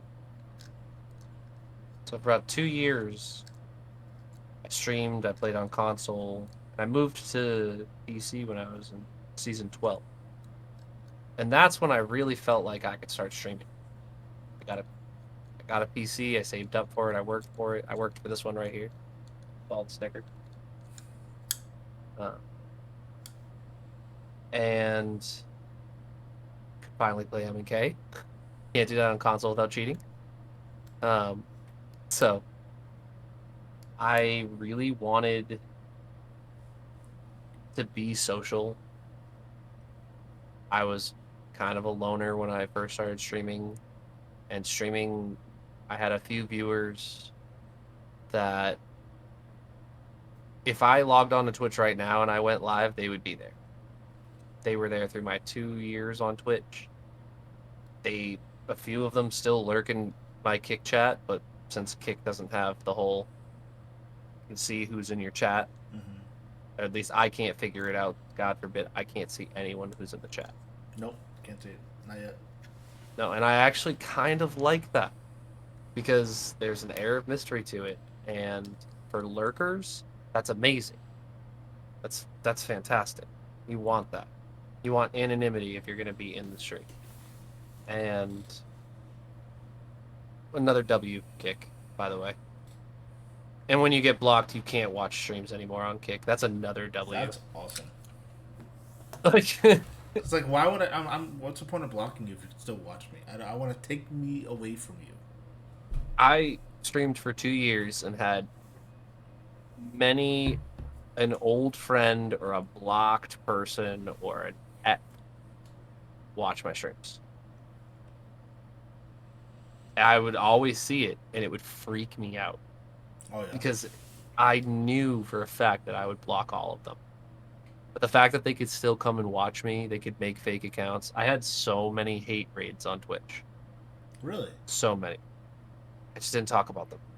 I blocked them efficiently and moved on about my day. I put up the LGBTQ plus tag when I was on Twitch, and when Kick has the availability for tags, I'll be putting it up on Kick too. And all the homophobes can come in here and get blocked. Thanks for the view. Bye. Yeah, I don't understand. Like, I mean, I understand everyone's entitled to their own opinion. Unfortunately, Yeah, some people should shut their fucking mouths. Yeah, unfortunately, even if it's hateful, right? Like, part of being in America. But like, why do you have the need to, spread your It's a decision. shit around? It's a choice. Yeah, like It's a choice to do that shit. You're choosing to do that. Care that much? yeah, Must have a crush on me. something. Like I've been super lucky as a person of color content creator that I actually haven't had to deal with any of that on content creation. I mean, I knocked on wood for you. Thanks.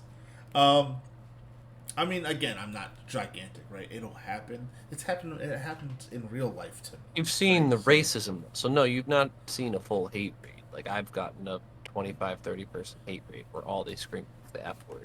But you've dealt with racism. yeah. You lived in the modern warfare lobbies, where instead of calling somebody a camping B word, they just slung the N word, Like it was hard R and all, nothing. Like it was nothing. like it was a normal sentence enhancer. It's crazy. Like, I'm so freaking pissed. Instead of that, they just slung slurs. It was stupid. It was crazy. See, but back then it wasn't like. Again, not that it was acceptable. It was just a different time. But it wasn't like they weren't saying it because you were a black guy on the other side of the screen. They were just saying it because they couldn't say it anywhere else. They could say it. That's the point. And What- like, there wasn't censorship. There wasn't a program made by Activision to filter speech and to block people from being able to communicate back then. It was a hardware ban of your communications. It went to a singular company, either Microsoft or Sony, or whatever other platform you use, Blizzard, who they've had their problems with not only the treatment of people of different genders, but their staff in general. They've had a history of that bad stuff. Now, I'm not saying that they are that way today. They may not be. They may be different, but it did happen. Talk about honesty, being transparent. Yeah. We are transparent. We've touched on some really touchy issues right now that should be touchy. There are some that deal with human rights, and there are some that deal with the safety and well-being of mental human rights. And it's a difficult conversation to have. But everybody's different, and everybody's mind is different. So if we could be a little bit more accepting of that, instead of judgmental, oh, you don't think like me, well then I hate you. Well, Yeah. okay, the fuck is the point of that? Yeah, That's my point. I've never met anybody that I agree with on anything 100%. Me either. And We argue. I have lots and lots of friends, right? And You I mean, I popular say man. lots and lots, but I have lots and lots of people I could talk to, acquaintances. Right? Friends is a much smaller circle because it needs to be. Right? You can't just trust everybody. Um, but yeah, like you said, we don't agree on everything, right? And nor would we if we sat in a room. We wouldn't. We just wouldn't. We have No. two completely different life experiences. The only thing we'd agree is that like whatever taco place or like Italian place we ate for dinner was fucking amazing. Yeah, and that we're no matter what we say at that table when we leave it, we're still going to be friends and family, right? Yeah. Yeah. Because Except you can have a difference of opinion. There's certain subjects you if you have a difference of opinion with me, we can't be friends. But there's not a lot of them, right? no. And I mean if Like human rights you're saying that violations to and somebody, then yeah, then it has to be something serious. It's yeah, not something light. Um, no one has to be wrong for someone to be right. and it's okay to be wrong too, right? Like It is. if someone proves you wrong, you got to be able to go, wow, you make a really good point, and be able to grow from that, right? There's just so much inability to be wrong or willingness to prove somebody wrong. This guy Yep. was really bad today. I have to show it all over the internet. Now, I mean, I see it at the gym. The gym drives me insane these days. Thank God for Joey Swole, is what I'll say. Yeah, there's a few younger people at my gym. I'm a big guy. Um, and I sweat. Obviously, a sweaty person smells. But there's like a few people at my gym that will poke fun at me. I just kind of laugh it off. My response is always, "I'm working harder than you." It's a It's gym. it's it's a great response because one of them argued with me. There's no way that you're pushing up more weight than me. It's different. And I went, "You want to walk to the scale with me? See how much each other weighs, and we'll equate that into our workouts. See who's doing the most work." So it takes a lot to move this giant ass body. 6'2", 300 pounds. I'm 6'3" on a good day. Depends. On a tall day. On a tall day, yeah, there are tall days. But I'm a large individual with a heavy bone structure. It's why I twisted on my knee and completely destroyed it when I was 22. I gotta be careful of that. So I'm a short guy with a big bone structure. it's awesome. Like currently, I'm 5'9", It's like a boulder. 260. Call him Boulder. 260. Oh yeah, yep. Nickname the Boulder. Yeah. Well, I call myself the Pebble because Pebble. because I love the Rock. The rock comes Come on, man. You're not a pebble. It's not a boulder. It's a rock. I can't not SpongeBob meme there, but you're a boulder, my guy. All right, you're no pebble. Yeah, I was. Talk about my friend like that. Little guy, just little guy. Look. That took me a while to figure out. So I was at the gym, and I didn't realize that I have slight body dysmorphia, and We all do. it was weird to me. So I've always been told that you're a big guy. My wife tells me all the time, your arms are so big. Da, da, da, da. So I was at the gym, and there's this guy who, if you guys know wrestling, he looks like Bobby Lashley. Big, Okay. huge, All right. strong black dude, bald head. That's why he looks like Bobby Lashley. Bald head, big shoulder Ah, muscles. okay. But he's big. Like he's huge. And Of course. I'm doing a decline press, and I have I have my plates on there, and he's like, "Are you about to use that?" And I'm putting my plates on. And I was like, "Yeah, but we could work in, right? Because I don't care." And I was like, Yeah. I was like, "How much do you want to do?" And he says to me, and this is what threw me for a loop. He's like, "Hey, listen, you tell me, you're bigger than I am." And I was like, "What do you mean? You're huge. You're this monster." That is the best compliment he could have ever And served it you. made my whole I came home to my wife right away. The riz on this man is through my webcam. And then and then we lifted together. I ended up His heart fluttered. It was amazing. It was the nicest thing. Never saw him again. Obi's eyes glistened like stars. Yeah, I fell in love for a second. It was crazy. I never saw him again, but it was really really cool. And Like it was just like an angel. He was an angel. He was a gym angel. Angel, never to be seen again. But that's when I realized I had body I loved dysmorphia. him. I did. I fell in love with him. I've written letters every day since. But that's when I realized I had body dysmorphia, and I didn't think I did, right? But then I look in the mirror, I'm like, oh, my arms are so small. My wife puts her face up to him. She's like, they're as big as my face. I was like, but what I see and what you see are completely different. And I was Yes. like, man, everybody has that. It took me to actually have it, like in my face, to know that everybody has it. Yes. So my wife All says, "Oh, I self-conscious. look like this or that today," and I'm like, "No, no, you don't. You look amazing. You always look amazing." But you understand why she thinks that way. Now I do. Now I got it. I mean, I always, Kind of opens your mind a little bit. yeah, it was great. I like to be challenged in a manner to make my brain think in a different direction, right? And Good. that's like, but to come full circle back to our conversation, that's what the world is lacking: the willingness to have your mind changed. You don't Yep. have to agree, but you have to be willing. Like you have to be open to agree if you can get Your there. mind can go right back to not agreeing for a moment. You just have to agree that they believe that they think that that's right. That's the whole point. And that even brings in my point earlier of talking about my identification, how I identify. I'm talking about gender. In multiple civilizations, there has been noted forms from Egypt to the South American, the Mesozoic, and there's one more, that there was like 20 different forms of what a human being could be.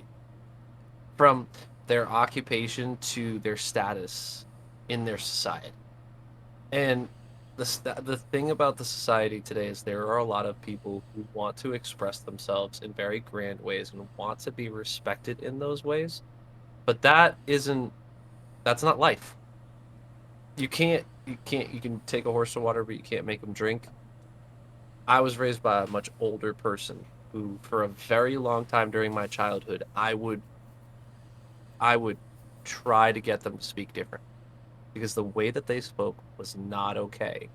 And I couldn't bring around my friends to parts of my family because of how they spoke, because of how they were raised, because of the privilege that they live with. Like, I'm probably one of the only people in this world that really does understand, hi, yes, I am white and I have a lot of privilege. And it's like to even say that is like you're saying, it's a changing of mindset. I do not know how it feels to be you. I do not know how it feels to be a different ethnicity. I don't know how it feels like to be a woman. I don't know how it feels like to be non-binary, to not see either of the genders as what they truly are, which is what that means. Like neither of those two genders fits them, and Right. they choose to be non-binary. They do. And also, if we're going to be like raising the intelligence bar, pronouns is just what you want to be called. Everybody out there that's freaking out about pronouns and shit like that, like, hi, you're Brian. You go by he, him. That's identifying your gender right there. Is that a bad thing? No, Did I say absolutely anything wrong? not. Yeah, no. If I was going to do that in a situation and I had to put it on a government ID, I'd go they, them. I would. Does it matter? Did it change your life? Did it change you from he, him? Nope. It's the best part. I think It's not people. your decision. It's not your life. Why? I People think are getting too up in arms. I think people confuse the difference between acceptance and respect. Yeah. So you do not have to, at least in this country, accept that Greg wants to be a they them, but you do have to respect that that's what he would like to be called. Yeah. And that's only because, like I said, my pronouns is whatever that person sees my light. That's subjective. I don't have an individual pronoun that works for me, but if I had to put one, I wouldn't be a he and I wouldn't be a she. That's not what I would be. That's a nice little rhyme, but That's all I like it. Sure. Put that on a shirt. It might do well. It might. But I'm not Brando, if you're listening, Brando. you can take that idea. No, We get 10% of the profits if you make it big. I'll take that. That's good. Split evenly. But it's the same thing, right? Like I said, you don't have to accept. Like, so it was hard for me in this space when I started. Like, I got very very lucky. I don't know if it's lucky, but I had a teenage daughter when I started streaming. Right? My daughter, I still have a teenage daughter, but she was 13 when I started streaming, maybe something like that. And she's very in tune because she's young to the changes that are happening, the social changes. So I would go to her because I met somebody through Exalved, who was non-binary, and actually it was not you, but when I met you, me and you had a conversation in your stream when you were speaking about your gender, and I said, very as respectfully as I could, as I know how, I don't understand. Can you help me understand you better? That was the perfect moment that kind of solidified in my brain that you were a good person who was willing to open their mind to another way of thinking, which is all you're asking. You don't have to accept, right? You just have You to got to respect the way that another person thinks, 'cause it will not be the same as you. because I was raised, male, female. That's it. That's it. I was raised. So was I. I was raised in the church. I was raised in And science. look where I'm at. So that's when my brain is wired. That's how my brain is wired. Confirmed at 16 in a Catholic church. Look where I'm at. And so for me to have that, transition in thought, I had to get over it's not even ego, get over what I was taught, because at the end of the day, it doesn't matter what I think I know to be true. It matters what you feel like is true to you. And that's how I need to respect it. So I wouldn't call you Carl if you say my name is Greg. So I'm not going to call you a she if you feel like a he. It's the same thing. They're just words that come out of your mouth. So just say the one that makes that person feel more comfortable. That's it. Yep. Let's respect it. But for me, this is for me, and then maybe you can speak to this. As a person who is fluid. Where my issue lies is, so you say, hey, I'm Greg, I'm they, them, this, that, and the other. And I go, I was hanging out with Greg, and he said we had a great time. All of a sudden, some are all over the internet, oh, he misgendered me. No, I made a mistake. Right? Just say, hey, listen, you messed up. Just gotta fix it. You're not calling me the F word. Like, if I did it on purpose. You're calling me one of many pronouns that you could call me that I would find okay, because that's you personally, but like if you didn't, if you was like, listen, I want to be a them, and he called me a he, you wouldn't be like, oh well, he's the terrible worst person ever. I would understand that say, hey, listen, that's an educational point. Right? Hey, listen, can you not do that? This is, and that's the only problem I have with the pronoun thing. Is the hatred that comes after it for the misgendering. I can understand that person might be harboring that hatred before the instance actually happened. Yeah. But that person isn't automatically terrible because they slipped and they made a mistake. No. Yeah, if you're still learning, it's 2023, so I will say it like this, and this is for all the people out there that are probably chomping at the bit to Greg, you're being too nice. Well, let me say it's 2023. Time to smarten the fuck up.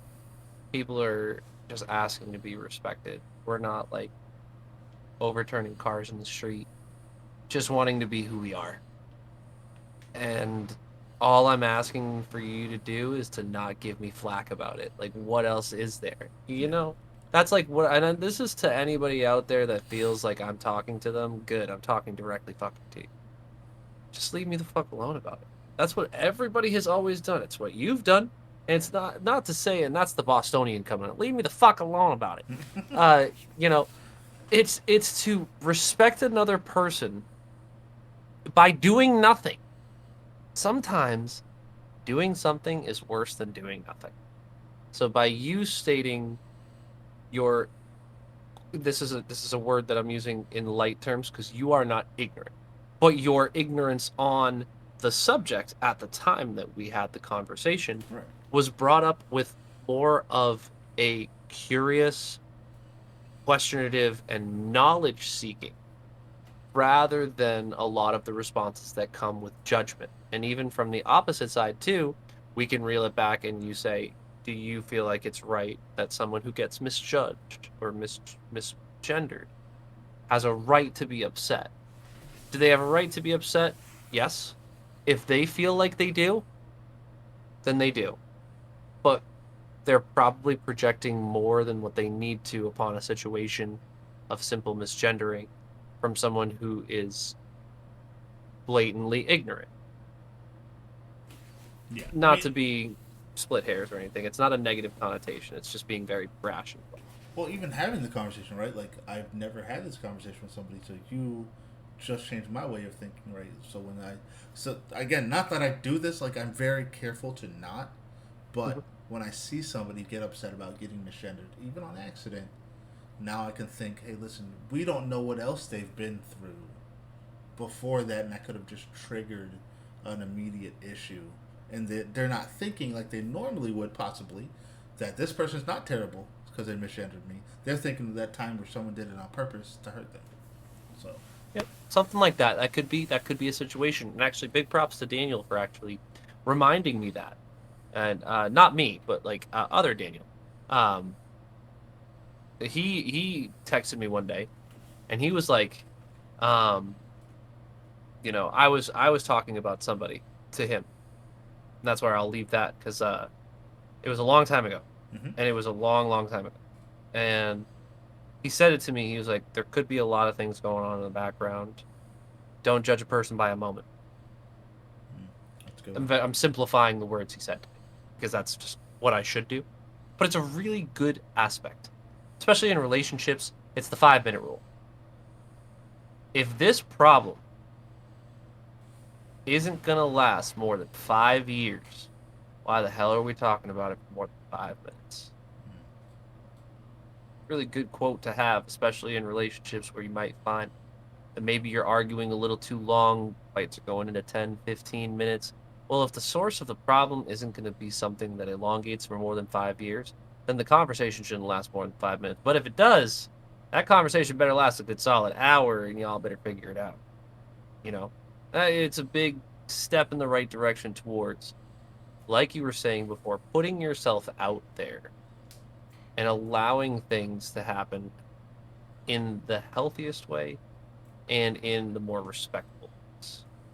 Maybe you want to talk about something, they don't want to talk about it, then you don't talk about it and you do absolutely nothing. And guess what? That's respecting that human being. A Yeah, I weird mean, thought process. it's just the respect has just gone out the window. It's crazy to me. It's But hard.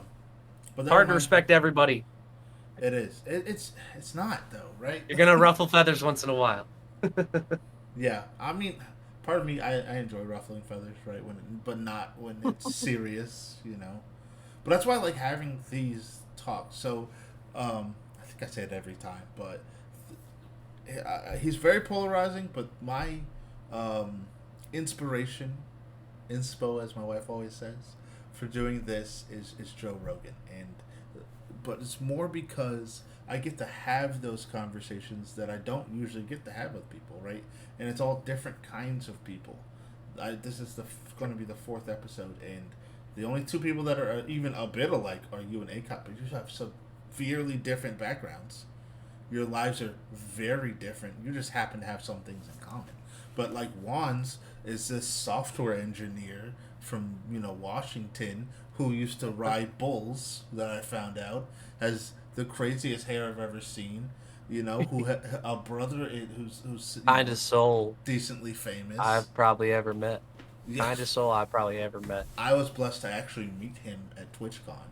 I hope I get to one. Oh, he is. He is. Yes, he's exactly who you think he's going to be. Good. And I that don't that expect was different. what I was so happy with when I met him. Because he never. It doesn't feel like a show, but especially I mean, you come from It is. Boston, right? So when someone's nice, they're either nice Oh, for it a hits. reason or like they're not really that nice. But when I saw him in Yeah. person, he's that nice. Pleasant surprise.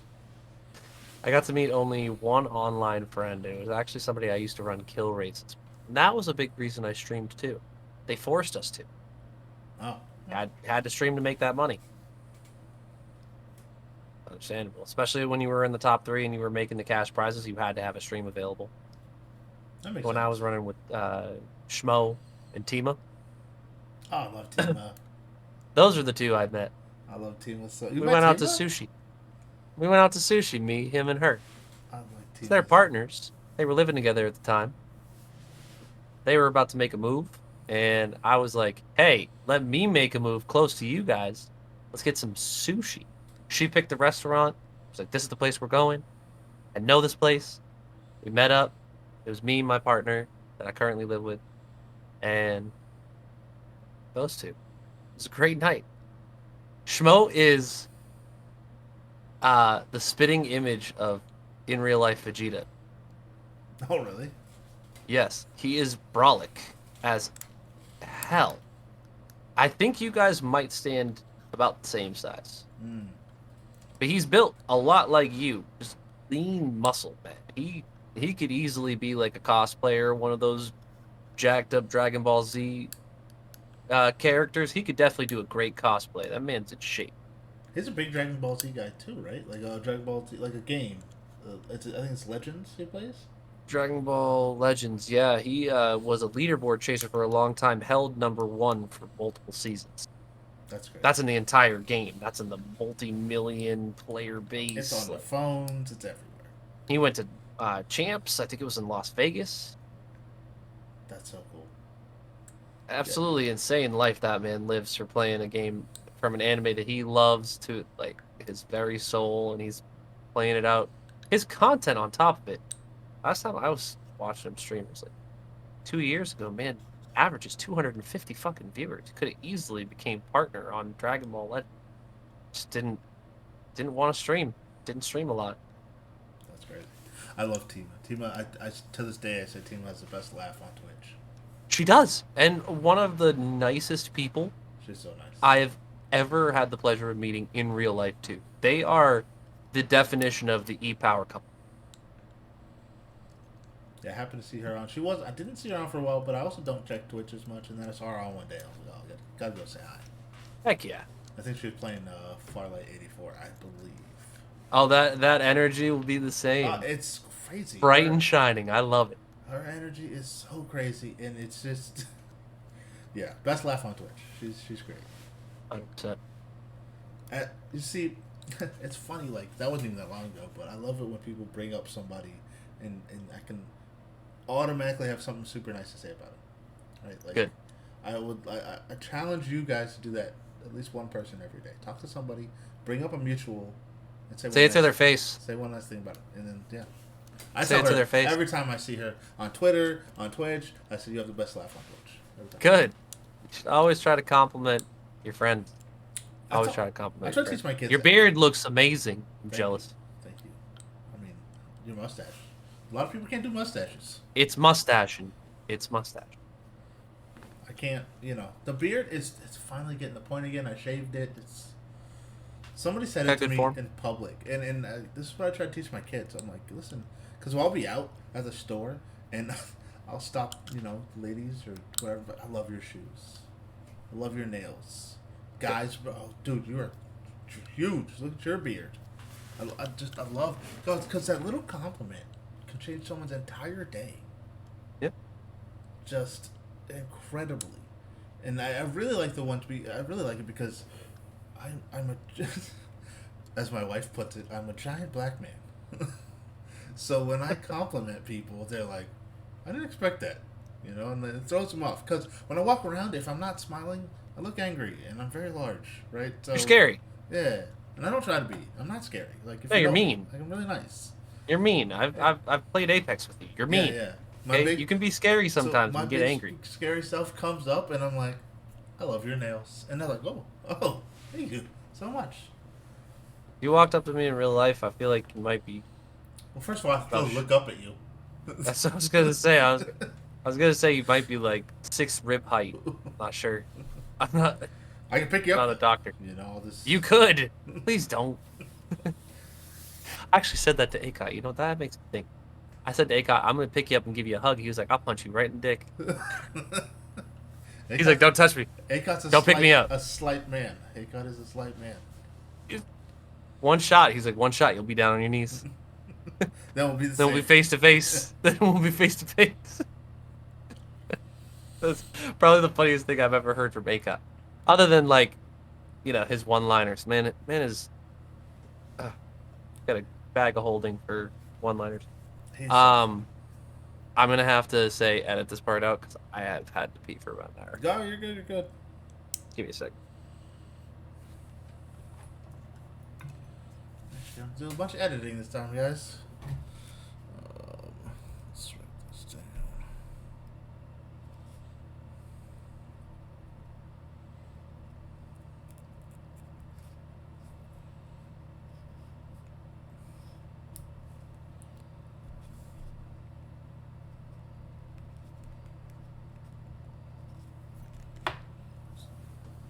What do you guys think? You guys love Greg? Just in case I don't edit it out and I keep talking. Because we're not doing this one live, so if you guys have any questions that you want me to pass along to Greg or suggestions on who we should have on next, let me know. Let me know in the comments. Don't forget to like and subscribe. If you made it this far, I appreciate you. Greg is a very interesting guy. I like him a lot. I like being able to have these different questions with the people who are not like me and don't operate from the same background as I do. So, again, if you have suggestions for people who fit that, let me know. I'll be here. Next week we're having on Katie, who has a much different lifestyle than us. Don't you just love having to edit more? Oh, yeah. Isn't that great? No, I just kept talking just in case. Just in case I'd get bored and I don't want to, or I hate editing. I hate it so much. I will say this: the reason I said about scary, I mean, like you said, you're a built man, so you can only imagine being a 6'3", 300-pound man, walking around. People give you looks. I get looked at like I'm scary all the time. Feel like Lenny from Of Mice and Men. You can remember that book growing up. And the tattoos don't. Yeah, it's not. But these old things, oh, they're all practically gone. Come on. I got a new tattoo. Did you? A few months ago. Yeah. Oh, it looks awesome. It's a try. For those of you who can't see it, it's a Triforce symbol from Legend of Zelda. Yeah. It's cool. Yeah. No, I'm kidding. But it also says never lose hope inside of it. Is it a Celtic knot?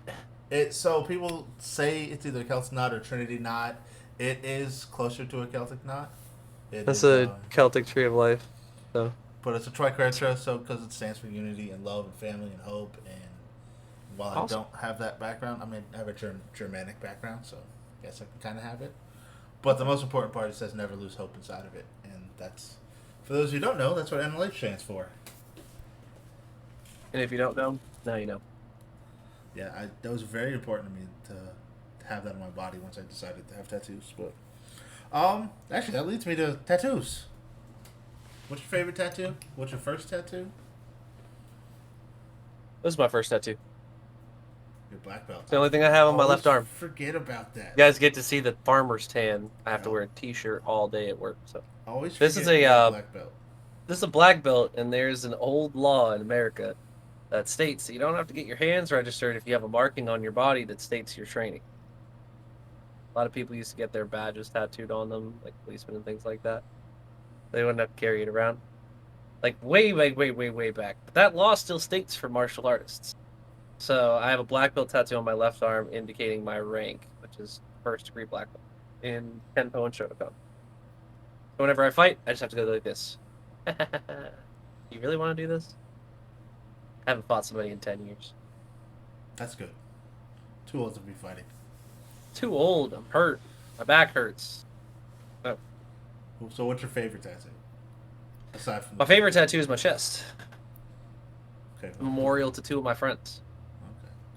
It says, "Never forget the gift of life." Oh wow. Yeah. That's awesome. Yeah. Most people have DNR tattooed on their chest, but I decided to go more optimistic. No, yeah, definitely. Yeah, so two of my friends passed away in college. They were two of my best friends within a week of each other. So wow. I say that very, very casually, and those of you who have lost loved ones at home, I'm not shy. That's just two of the lot. So, I my friend actually used to use Twitter a lot. First friend, and he made a hashtag very similar to Wands's. I talk to him about it all the time. Hashtag life is a gift. And Wands's, if you don't know about it, is hashtag life is a gift and love is the choice. Absolutely love that hashtag. I love anything that deals with that. It reminds me of that, even now, 10 years later after his passing, 10 plus years. I I still see that the beauty in human nature that he brought out. Now now seeing it through Wands in a similar way, and it's very uh it's like matrix inducing, like okay, deja vu, like Mm. seeing this happen all over again. Um the other one was a musician, and he was a next door neighbor at my college. I knew him for 3 years. A really good guy. He was the guy that I always hung out with at the end of the night. Um, he was the pretty boy, a beautiful voice, handsome ass fella. Uh, Sadly passed away in a car accident, and it was a tough time in my life. So I got this tattooed on my chest. His song that he wrote is a song called "Never Find." You'll never find another like me, is the chorus hook. And so I tried to blend the two quotes together into something that meant something to me, kind of like taking their inspiration and creating something in a memorial to them. And that's what this is. That's awesome. I don't really show my chest very much, but you can actually see that I have writing. I have the word never right here. Yeah. So it's just writing with some swirls in it to show that it's supposed to be like that transcendent spiritual nature. I still want to get it done, but one day I actually want all the spindles to be vines of flowers and things like that. Be Oh like a wow. true like memorial to them. That's awesome. I I mean, just don't have the money for tattoos. They're too expensive. they're so expensive. I do. This one cost me $500. I can go get a a pen from Staples for $2. I'll draw a smiley face on you that'll knock your socks off. It's my define smaller face. Oh man. So I don't think I said thank you for doing this. I appreciate it. You're welcome. You I know, would we love to do keep this again. talking in circles as we kind of always have. We gotta hang out. We gotta talk. We gotta hang out. We gotta talk. We gotta hang. Life just Well, we tied happens. bows on a lot of those bubbles, so pretty But nice. but yeah, I appreciate you doing it. It's like I said, I really love it. I'm glad that this is one of my pieces of content now, and to me, it doesn't matter personally how many people watch it, because like I said in the beginning, I want people to get to know you. You know, this is while you're playing I didn't talk games, much about myself. you talked a lot I about yourself. as a whole, As a we whole, talked a not to lot. We talked parts of about yourself. yeah, of course, things that What things you've been I'm fine through. expressing myself like that because I'm a person that deals with mental health issues. You know it better than I that mental health is important.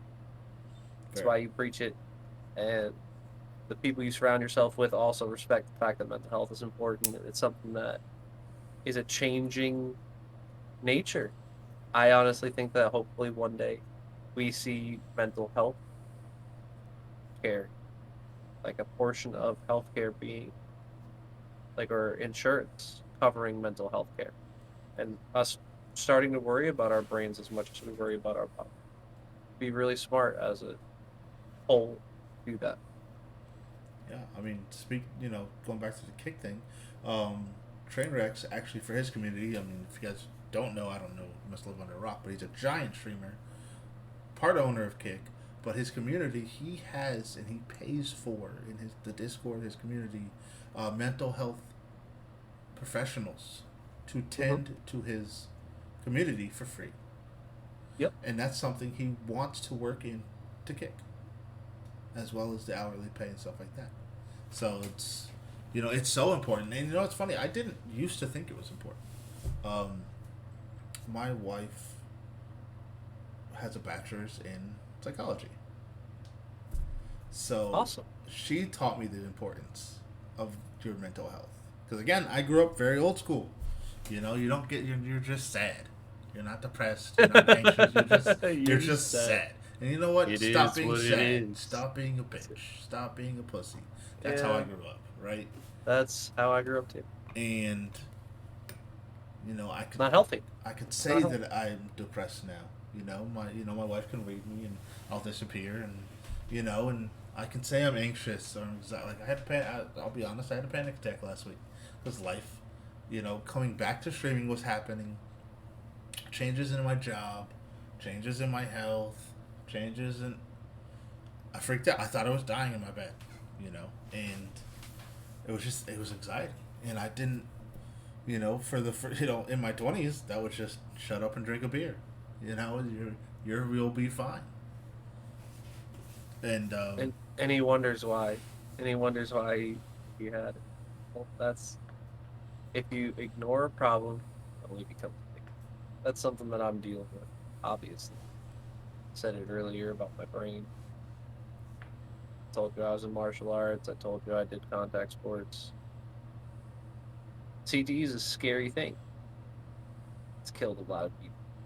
And people who deal with post concussion syndrome, such as myself, there is no next step but that to your brain getting progressively worse. That is like the end goal that you don't want, that you can't find out if you had until you die at 50 or 60 years old. And for the last part of your life, you'll suffer from dementia. That's something that right now I'm trying to reverse the damage to because I've taken a lot of head injuries in my life. So it's one of the big reasons that causes my depression. You yourself deal with some mental health, and you can speak about obviously at your discretion of yours. Same with me. I'm a very open but very transparent. Depression kills more than anything in this world. I believe more than murderers do. I believe more than maybe not more than cigarette companies. That's a horrible business. It's not even split hairs there. Depression is a really serious thing that everyone suffers from. Just some people don't have it to the clinical level to be diagnosed with it. We all deal with depression, we all deal with anxiety on a certain level. And in those moments that you're dealing with it, it's as real as you could imagine. You and the other night dealing with your panic attack, that moment, that feeling, that fear was completely real to you. And for somebody of the past, the ones that say, rub some dirt on it, you'll be all right, that kind of talk, that comes from a place of hurt. Hurt people when they're not aware they're doing. You'll only hurt another person if you're unaware of the treatment that you're doing. You're not going to see yourself as a villain in the moment that you think you're here. All these different metaphors, but yeah, people don't realize in their ignorance how they act. And that's a big focal point of tonight. We keep circling back to everything, but like respect being intended is something that I live by. I'm gonna respect you with 100% respect until you start disrespecting me, and then it's gonna be now. You're gonna get what you put in, and nothing but respect from you ever. And that's actually why I want to lead into this. The praise is finally coming. Everyone, avert your I've eyes. been Mute the waiting for YouTube. I two swear. hours. Here we go. Let's You've been go. waiting for time. I made him really wait. You've been doing a really good job lately at staying entertaining, at making nothing stand still when you're on your streams. One thing that I want you to definitely think about is that as much as you are an entertainer, you are no different than one of your viewers. You are just another human being who's trying to make their way in it, and keeping that humbleness is something that I see you do as a great strength that I wish that I did while I was streaming, because I wasn't a very humble streamer, and I was very shut off and very egotistical. Personally, I believe. And I don't see you being that way. On top of the fact that your content quality has gone through the roof to levels that I see you sustaining yourself as a streamer solely on quality of work you're putting out. You're gonna feel productive. You're doing the right things. And honestly, for anybody who thinks he's not doing the right thing, fuck him. You should be happy. You're starting a new venture with this podcast. You're doing a fantastic job. Your streams are awesome. Whatever you're doing. Apex sucks. Okay. So like I'm gonna say this right now. Making Apex content is dog shit. I agree with Jules every single time that he rants about this, that Apex is not based within content, it's based within egos. The only thing that gets views in the Apex community is ego. We killed him the other day on stream. Kill Jules? Yes. Sorry to You're interrupt. so...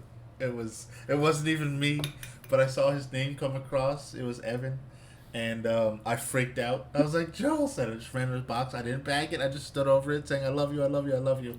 And he came in stream and was like, how dare you? Let's see if he watches. Let's see if he watches the full 2 hours to see if we talked about him. So it does was this really mean the funny. cheating allegations get thrown out? They did well. I never said he was cheating at Apex. Just Fall Guys. Just Fall Guys. That was a funny. And for those of you at home that don't understand, we used to run Fall Guys customs, and Jules runs his Xbox on Wi-Fi. No, he is not cheating.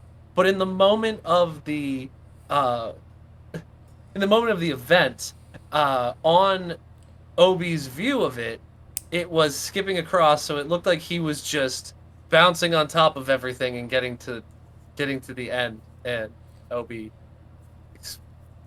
has used this The marker hacker. now for almost 2 years. Hey, listen, he has a very successful TikTok about it. So He had a good he's TikTok such a on. good kid. I like him so much. He's a good dude. He looks like Jordan Fisher. I'll never Good stop friend. saying that. I say this flat out, best Mirage cosplayer solely on genetics. The man looks like a younger Mirage. Has the same exact style hair too. Like to a T, this man is just a 20-year-old Mirage. Mirage's like 32 in the game, so he's got some years before he gets, a little scruffy, you know what I mean? Taking up a little bit. He's gonna I He's got foresee muscle. that man. He's He just, can make some money on it. Yeah, Jules is great. But well, let me also say thank you for all the nice things you're saying. I so my manager asked me Yeah. before she agreed to take me on. She said, "What do you want out of streaming? What do you want to do? Long term, short term?" So I said, "Long term, short term." I said a bunch of things. I want to make money, right? And I want to entertain people. That's the point for me. So the short term is gonna make the long term happen. So saying I want to make money, it sounds bad. I know that, right? But me making money off my stream helps me go full time on the stream, so I can get my long term goal done, which is to grow not just my community, the community of respect and love, and like I just want to love on people. That's why my stream is, you say it's like really in a really good place. I strive to make it the same as always been. Like I strive to always be the same person, which is just me. And I just want to love on people. That's all I ever wanted. Like so, I've had like two of my biggest, one of my biggest, I'll say heartbreaks, um, since I've been streaming. In my life, just because I'm a lot of a person, right? So people come and go, and Yeah. in the last year, 18 months, I had someone leave that completely broke me, and and it was which was weird, to have a friend break you because it felt like a breakup with a significant other. Like it was a real. It hurt real bad, and it actually took me away from streaming.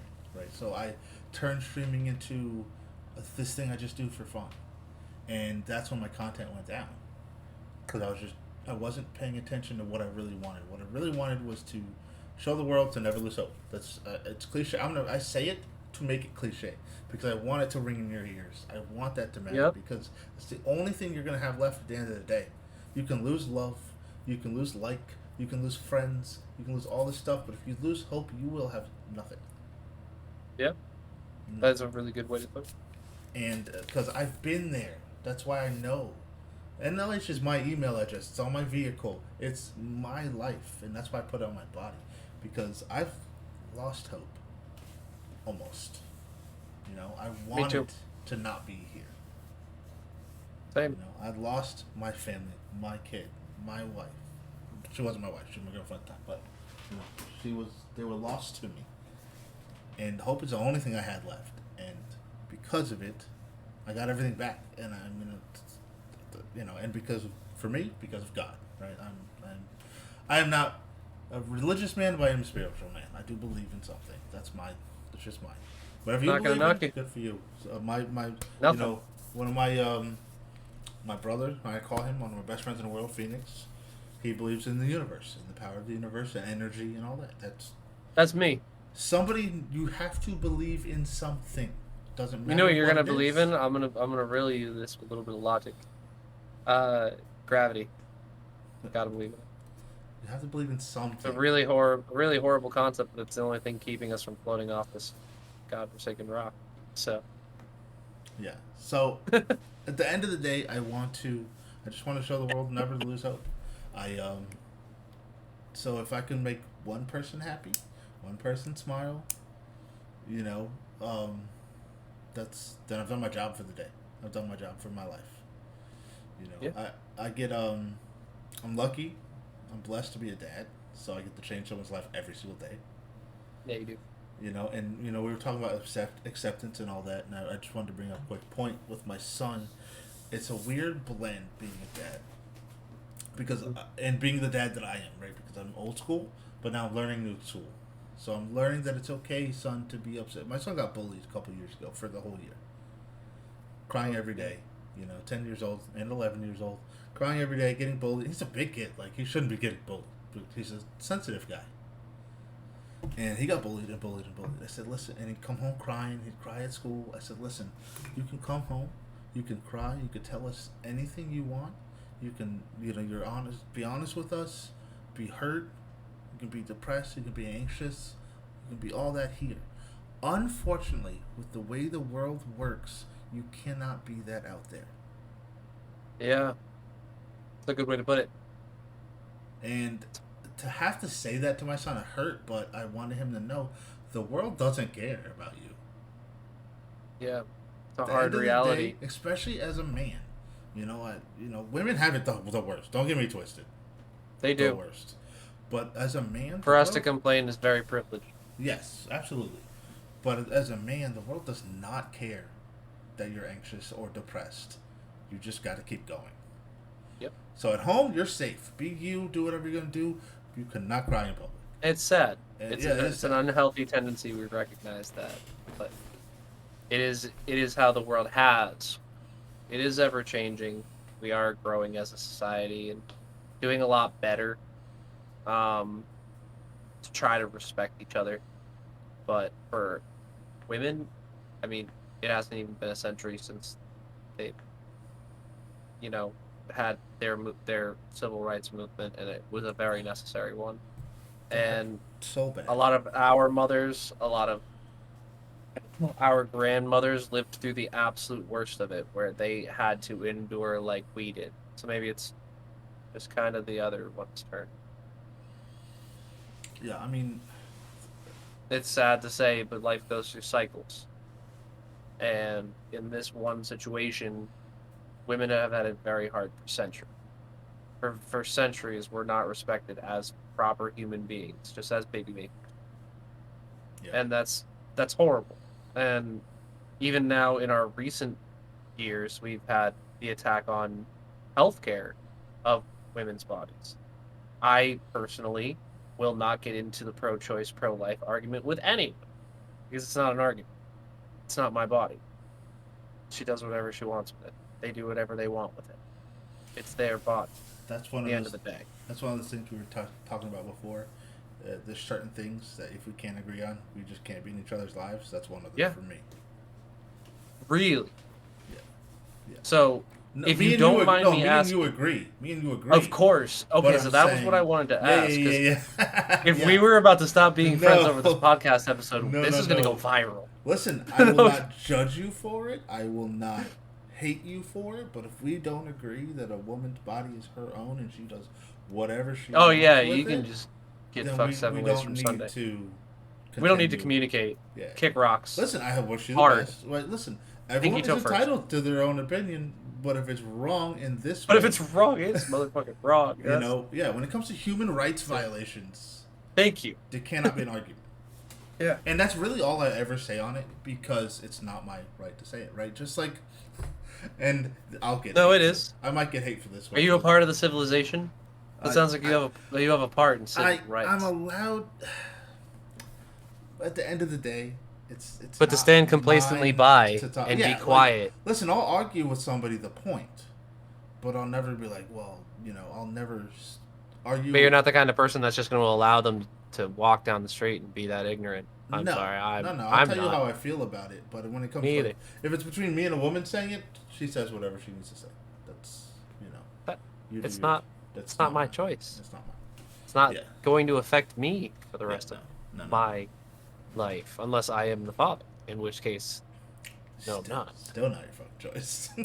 It's not. Like I'm not, but like it's still not. Like Yeah, so that's one of those make or breaks for me. Like if you believe opposite, again, you're entitled to it. We just can't be friends with it. like against civil rights. Like yeah, Yeah, that's, pound sand, especially being non-friend. who I am with civil rights, right? Yeah, Yeah, I tell another community that less than 100 years ago got proper rights. Yeah, I don't talk about my race a lot. Let the white kid do it. I check my privilege. Because my thoughts on the racial issues are much different than most people, so I don't express them a lot. I'm really careful. I'll do it in private. I'll do it in private all day. If you ever want to talk about it, that doesn't bother me. Just Maybe I'll bring it up one day, but it's not on the forefront of my They're mind. weird. I can say I do thank God every day that my son does not look like me. He looks like my wife. Oh, well, Because he won't have to deal with the things that I had to deal with. you are awesome the way that you are. First things first. Well, Second I'm not of all, saying like physically. He I mean, definitely like, he because definitely won't- looks a little bit like you. Well, And no, don't I'm be saying because- ashamed of passing on the handsome. No, I'm Damn saying because my son is white. My son looks white. Well, okay. Well, And he won't have to deal with the racial issues that things I did. that you had to do. That's what I mean by that. It's a good. You I you say it started off the funny. conversation. I'm glad he doesn't look like me. Yeah, I say it funny. I'm But glad he doesn't. I'm glad I get your point. my son, It is my very son is very fortunate. handsome. It just doesn't. Get It's unfortunate that you had to deal with it. It Yeah, is very it- fortunate that you can have a peace of mind about your son. For me though, as much as it sucks, I'd like so anything that's happened to me, I don't wish changed, right? Because it gave me perspective and taught me how to be who I am. I As have a different thought process on that. as I Certain wasn't, things that certain people need to learn in a different way, and there's an unhealthy way to learn things. That's just it. Is well, again, different experiences, right? Like we haven't been through the same things. exactly. I've never been physically beat because I'm black, right? I've had people say things and things like that. Things that taught me how to affect the world differently. And Both are horrible situations. yeah, and able to teach my children through my trauma, right? That if I didn't have, I wouldn't be able to teach them in certain ways. And right? to also pass on the protection that you have gained Yeah. through those experiences to your kids to make sure that what has happened doesn't happen. It's respect. So, with all that being said, because I need to stop talking so much because it's about you. No. I love it. With being a white male, right, who is also gender fluid, do you, and living in a social media world because you do content creation less now but still do, have you ever gotten Yeah. blowback from people in your community, in the LGBTQ community, because you present as a cis white man? Yeah, I guess so. I mean, the funniest thing too is that like no, I've never had anyone hate me or question whether or not I was because the LGBTQ community understands that it is a subjective perspective.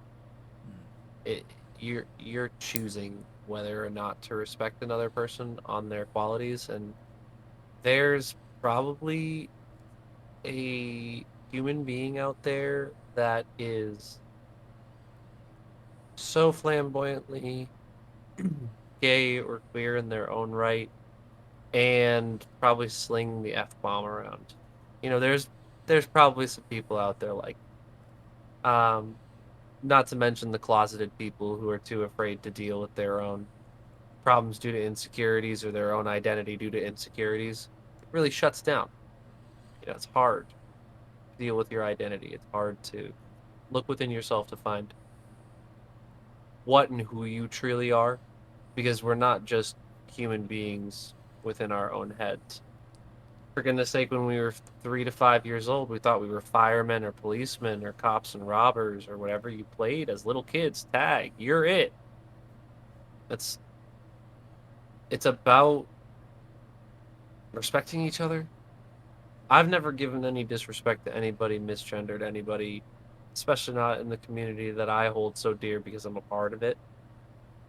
I've had my share of problems from cis people who say that phrase to me. Oh, well, you don't look like you're queer.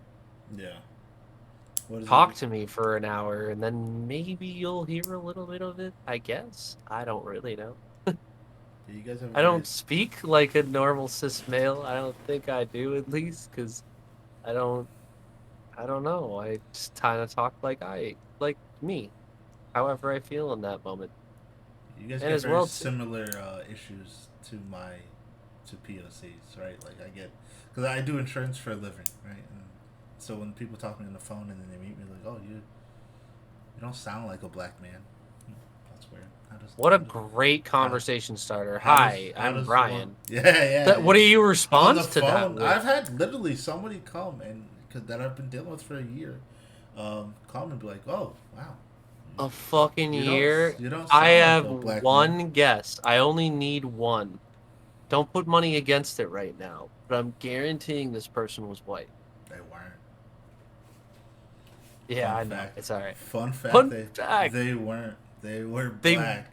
weren't? No, they were. It was a No black person. way. Yeah, and Hey, and man. and, and I think that's what's interesting is Now, don't get me wrong. I've had plenty of white You've people probably treat me had plenty of terribly. white But I've had people of all who races treat me. misrace you. I had my worst one was a Puerto Rican girl.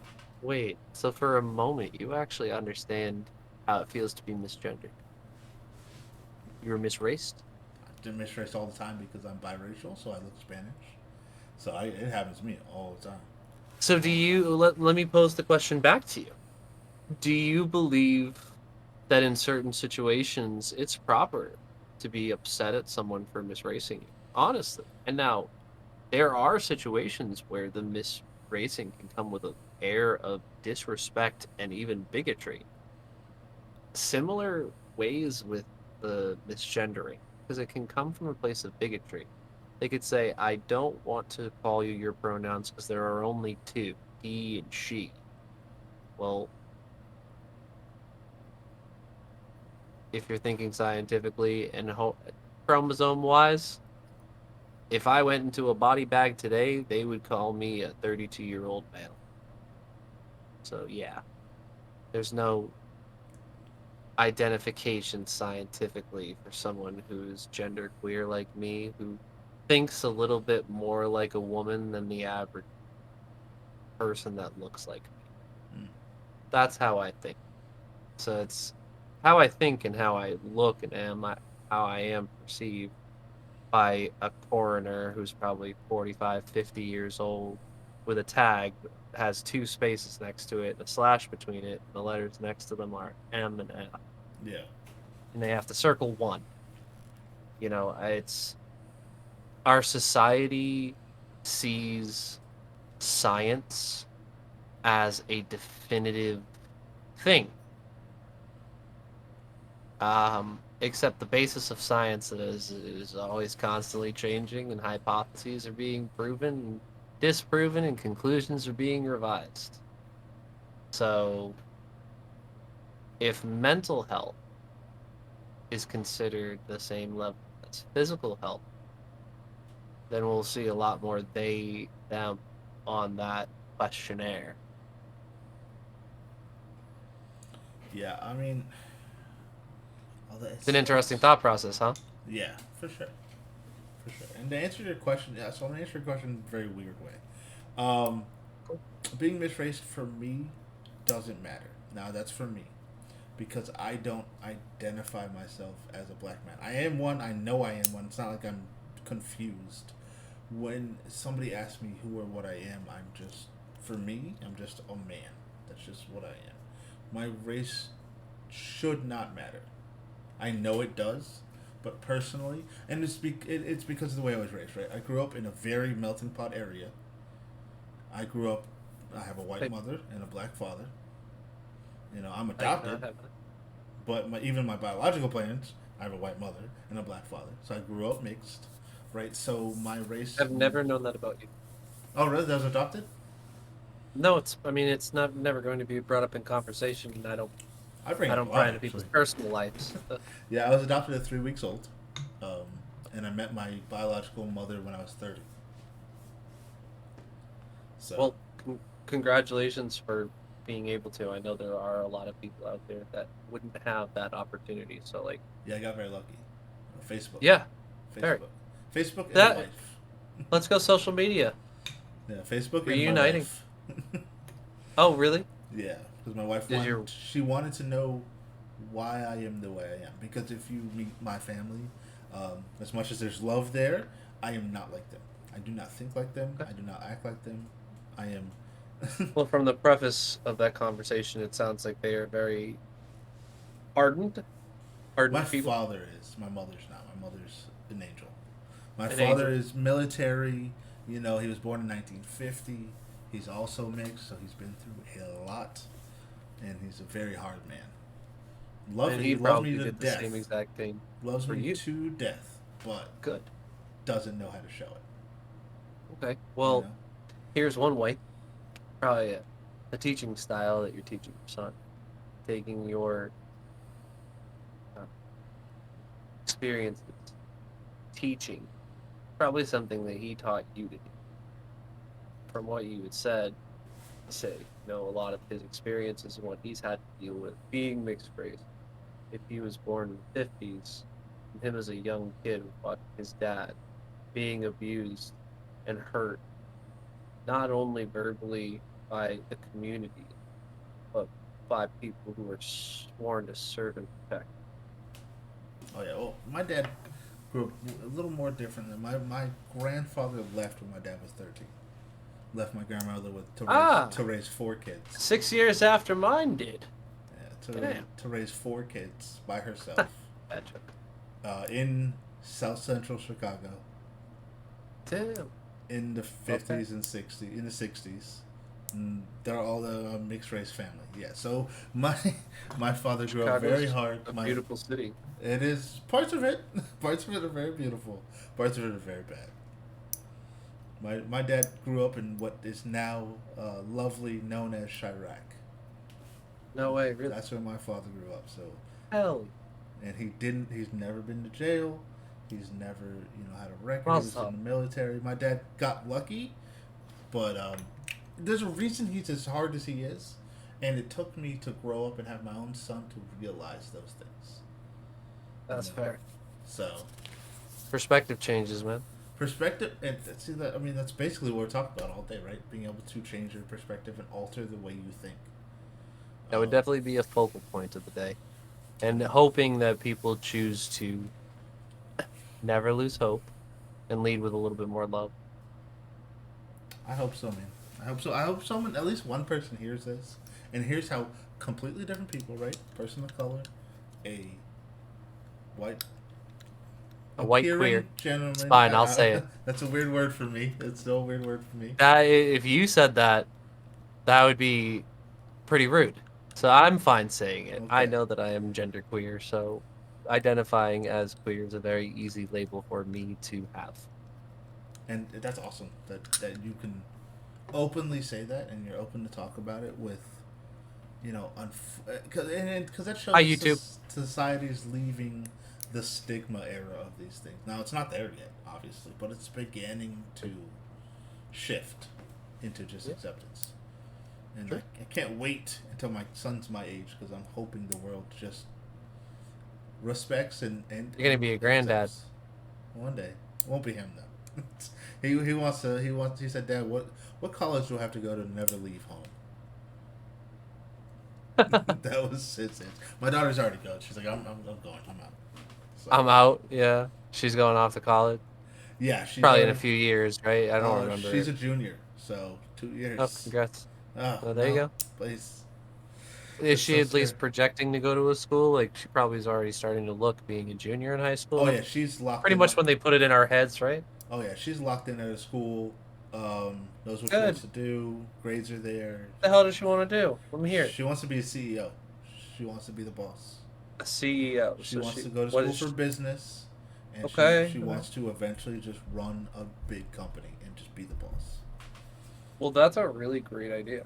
Yeah, she is. Um, And General business studies too. If you think about it, there's no downside to that. She'll always be able to find work. yeah, yeah. That's another So thing I was taught.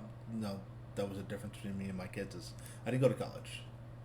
I didn't, and I said, don't listen, have to. you. And that's what I tell my kids. I said, you don't have to go to college, but it sure as hell will make a life easier for you. I will say this, my man. I have a little bit of a different thought process on that. I love that we've had a few of these tonight. I am in heavy debt and am barely scraping by. So, for those of you out there who are on the fence about going back to school and things like that, just make sure you go through the proper channels and really think about your decision, especially if you're going to put yourself in the debt. 18-year-old Greg put himself into massive debt to go to college and effectively let the Bostonian come out again. Fucked off for a few years and decided to just throw away my opportunities. So I'm still paying it back to this day. I'm not even halfway done, and I've been Oof. out of school for Good lord. 8 years. That's I can't And if imagine. if you guys are curious at home, the payments were 4 digits before I refinanced. Monthly payments? Yep, Oh my goodness. I've been struggling for about 7 to 8 years. Thank God COVID happened because they stopped the loans.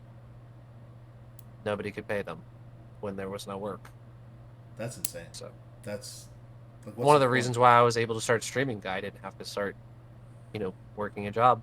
Currently working 60 hours a week for a company that I never thought I was going to do. So That's crazy. That's too much. That's too much. it But is. And, you know, you get suckered into the idea of furthering education with bars raising higher every single day. And bachelor's degree is the equivalent of a high school diploma in 1980, roughly. roughly, yeah. I mean, that's the only reason I think it's easier. But again, because the world is changing, so this my thought process is probably not true anymore. Right? Is if you had my resume and someone else's resume and they were identical, but that one had college degree on it, his chances were higher. Now I You'd be overlooked, yeah, in that right, sense. and that's the only reason I would say life would be easier. Right? Like I took a different road in life. I did construction. I worked at a food store. Mhm. Whatever. Um, but now, that you say it that way, especially with the people who are now going to be our CEOs and going to be our, the future of our business, who have those same issues that you just spoke of. So Yep. maybe they won't have to. When they look at those resumes, they're gonna look a little harder. I'm like, well, did they just are they just in debt? Are they working to be in debt? Because then that I fear affects that day. that affects morale, right? Because if you're working just to pay off another thing, you might not want that person now. You know what I mean? So You see the size of this cat? that's a big cat. He just jumped on my desk. He's really mad that I haven't fed him dinner yet. Oh yeah. Is that what you're gonna do? You're just gonna fall? You're a silly boy. Well, I won't keep you much longer. I know it's Oh, late, but So what's He can the yell at me all he wants. He just can't jump on my desk and slide everything around. He's 2 feet long and he's 20 pounds. that's a big Can't just be doing that. that's a big cat. Yeah. That is a big cat. So let me You can ask edit you. that part out. Wow, Third edit part. it's a cat. There you go. I'm not editing anything. The cat fell. Whatever. He didn't get hurt. He didn't cry. He landed on his feet. It's a cat. He was on my lap and he was like, let me just wiggle down Yeah. butt first off my chair. He's a weirdo. So let me start to close with this. Like, what's the next move? Is there next? So you said you're streaming for fun now. Do you ever think you'll come back to try to make that push again, with the new kick being the way it is, and possibly moving towards hourly payouts? Um, Or have you not even thought yeah, about that? I have a goal in sports, and that's to like play more competitively. Okay. I've always wanted to do tournaments and things like that, and recently I've gotten some really great opportunities to play against some really great people and performed better than I ever really have before. So that's why I'm gonna probably pursue working into the tier 3 scene and trying to gain some scrim experience. Hopefully, hopefully. I need to find 2 more people who will do it. And doing that is very difficult. That's why you see Twitter posts looking for group, looking for team, this, that, and the third. Trying to find the right people with the passion to do that kind of thing while having the level of experience I have.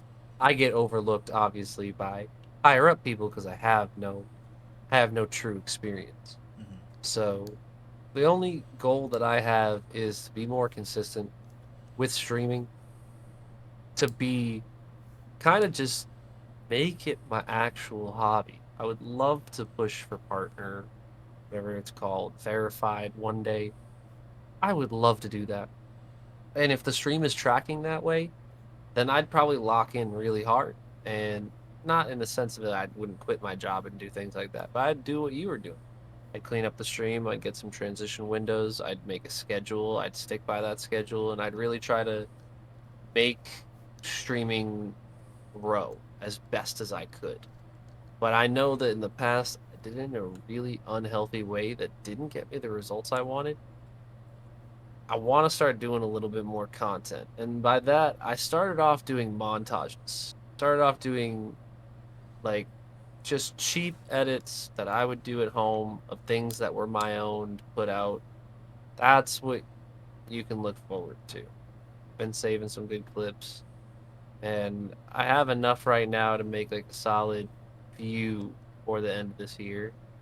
And they'll be clips from the most recent season. So I'm hoping to get a few YouTube videos out by the end of September.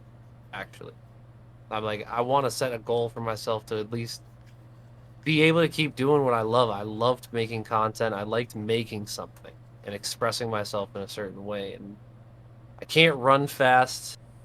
I'm not a I don't know. I'm not a pro hockey player or anything like that, but I can play Apex pretty decently.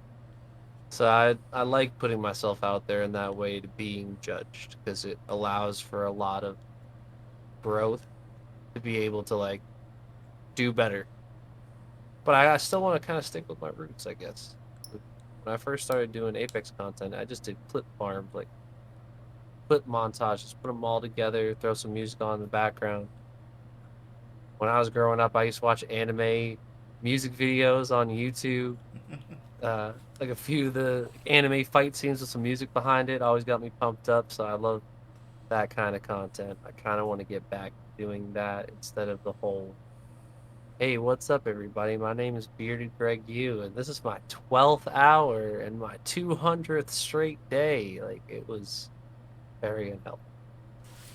Yeah, I mean you're an entertaining guy, you know, and Thanks. people are drawn to you, and that's why when you said earlier, I laughed when you said if you turned on your Twitch right now, there'd be some people who would still come by, and I know like the person I thought of immediately when you said it was nostalgic, because Yep. nostalgic was always there, always there, Yep. but you don't get that kind of love. That's love, right? Yeah. It might not be I want to date you and live with you or kiss your love, but No, that's but love. it's let me give you my time. Yeah, Let me give you and so you don't get that me. kind of love without being somebody worth it. Well, thanks. You I very much are. appreciate that. So as long as you do it in the healthy manner in which, because you've turned your life around, right? You're mentally healthier. You're physically becoming healthier. As long as you keep that, I think you're gonna do great. Yeah, I got to do things a little bit more structured than And I you did know before. the mistakes you made. You know, you said yourself you felt like you had an ego, you were treating people bad. You know that, and you regret it. You could tell by the way you speak about it, and that's so you're learning, and learning's all you all. But I never want to walk like I have a chip on my shoulder. So I want to be like understanding that I know I'm not an evil person or did anything with evil intent. I know that I didn't, but at the same time, I'm not an angel, and I was definitely a dick. And there'll probably be some situations where somebody will be like, "Hey, you were a dickhead to me," and I'd probably turn around and be like, "And?"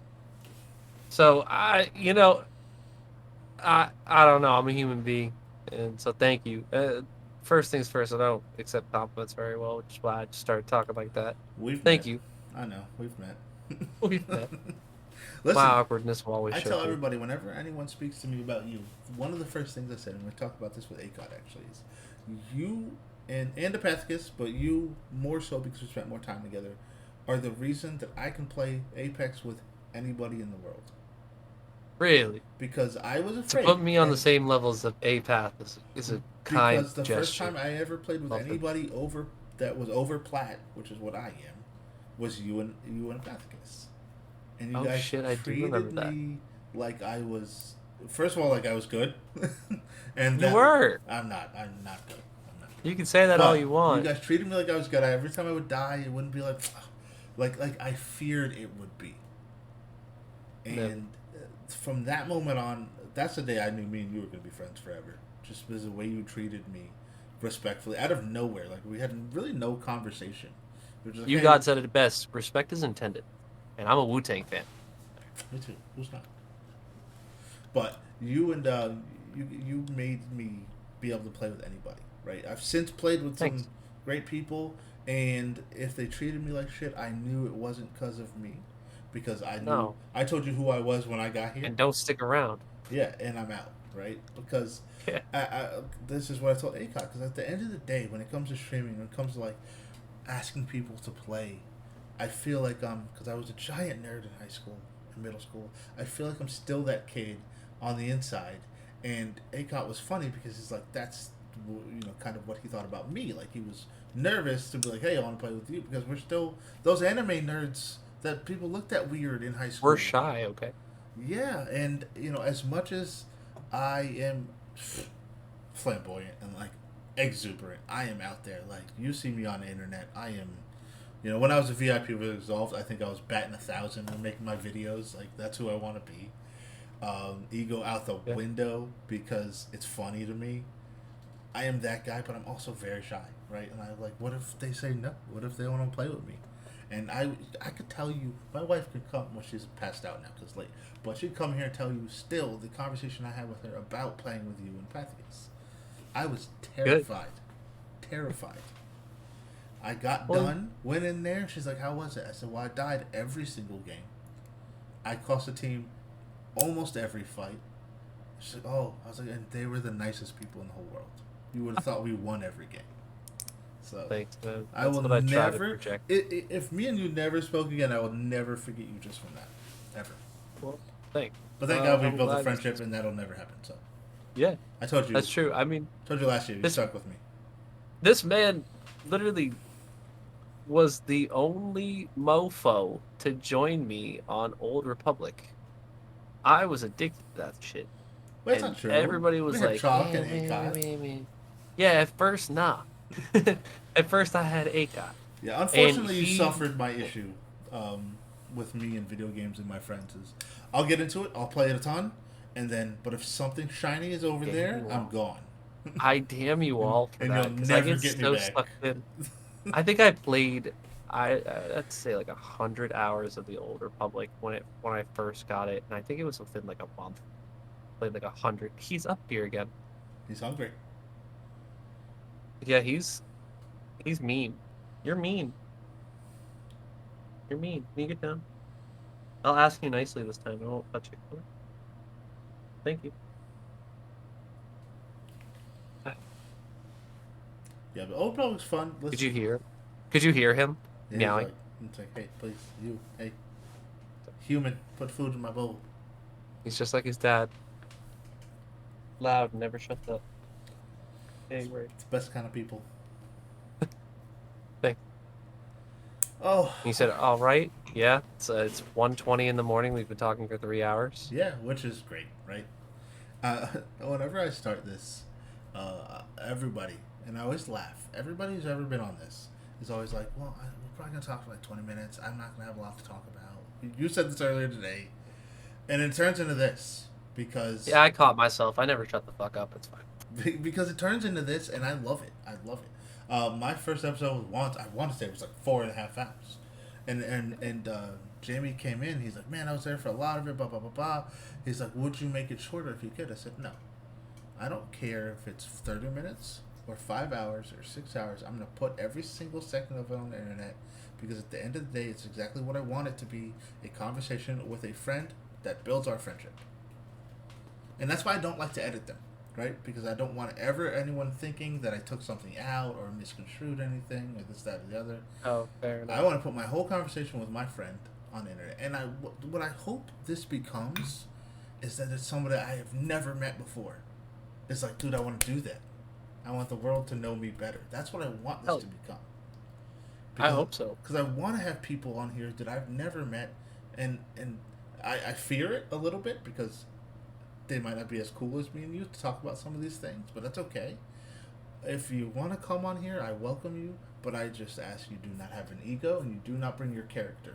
This is not about you. So if if I Shit, ever you got got, the government name, and I that's why I almost do it. never give that out. That's why I always start it. And if you're, and I tell people if you're not comfortable with it, because I knew you would because we're friends. But if you're not comfortable with it, then I still love you, but I got nothing to hide. we I just can't gotta we care. we can't Yeah. do this because that's what this is about, right? So I don't open it up on Kick. I didn't do it on Twitch either because, there's some weirdos on the app that they find out your first name. It's a different story. But I like being the character. That's my like when I'm on stream, I am Greg Universe. I am Greg. My first name is Greg while I'm on stream because I am that character. It's what makes me so entertaining and it's why I was able to do it for so long because I felt like I wasn't draining myself. you're I was draining Greg. draining a character I was playing. I just But still to this day I feel that way. I became Obi. It was crazy. Yeah. Um, Good to talk to Brian. you know, he's all right or whatever. Uh, it's weird because even my wife too are friends because they're so like Jamie is my IRL, but Yeah. he's so into my community. Like he's a giant part, right? Like Awesome. that my wife calls me Obi to him. Yeah. Even though we all know each other because it just became my name. So I tell people this fun fact about my people call me Obi is two things. The person who gave it to me is the same person who got me to Exalted, Oh, okay. and I hated it when he first said it. I was like, no, it's Obsidian. I don't want to call me that. And now, if you don't call me Obi, you don't know me, and I know you don't know me. It's just who I am now. That's fair. Who got you in Exalt? Actually, let me ask you that. I know we gotta go. I'm so tired, but I want to keep talking to you. I played in the kill races. You just showed up one day. Okay. Showed up and got second place. A lot of I fun. always wondered. I don't think I ever asked you how you got. It's like my Elmo won the first one with a Pathicus. love both those guys. They're so dialed in that day, and ever since then, it was how welcomed I felt by Blood. I mean, he and I were really good friends, especially for the years streaming. That mofo was up with me at 9 a.m. playing Apex with me, dealing with my bullshit, and he worked really hard. So it was a good person to feed energy off. And I haven't talked to him very much, especially since he started his new business, The Collective, which Same.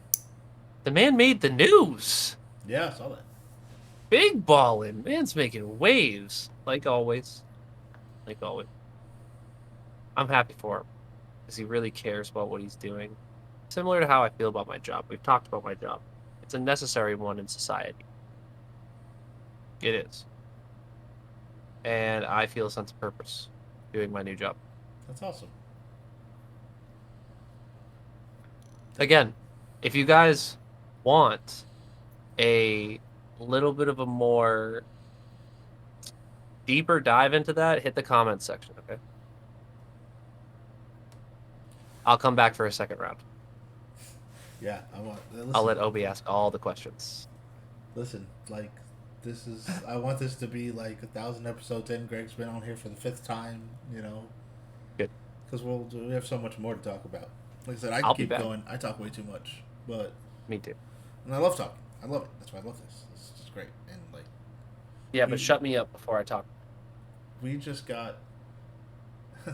This is probably the deepest I think we've conversationally that has gone, um, and I love that. I love all the different perspectives, and again, two people from completely different ways of life Yep. having interesting conversation. What's funny to me is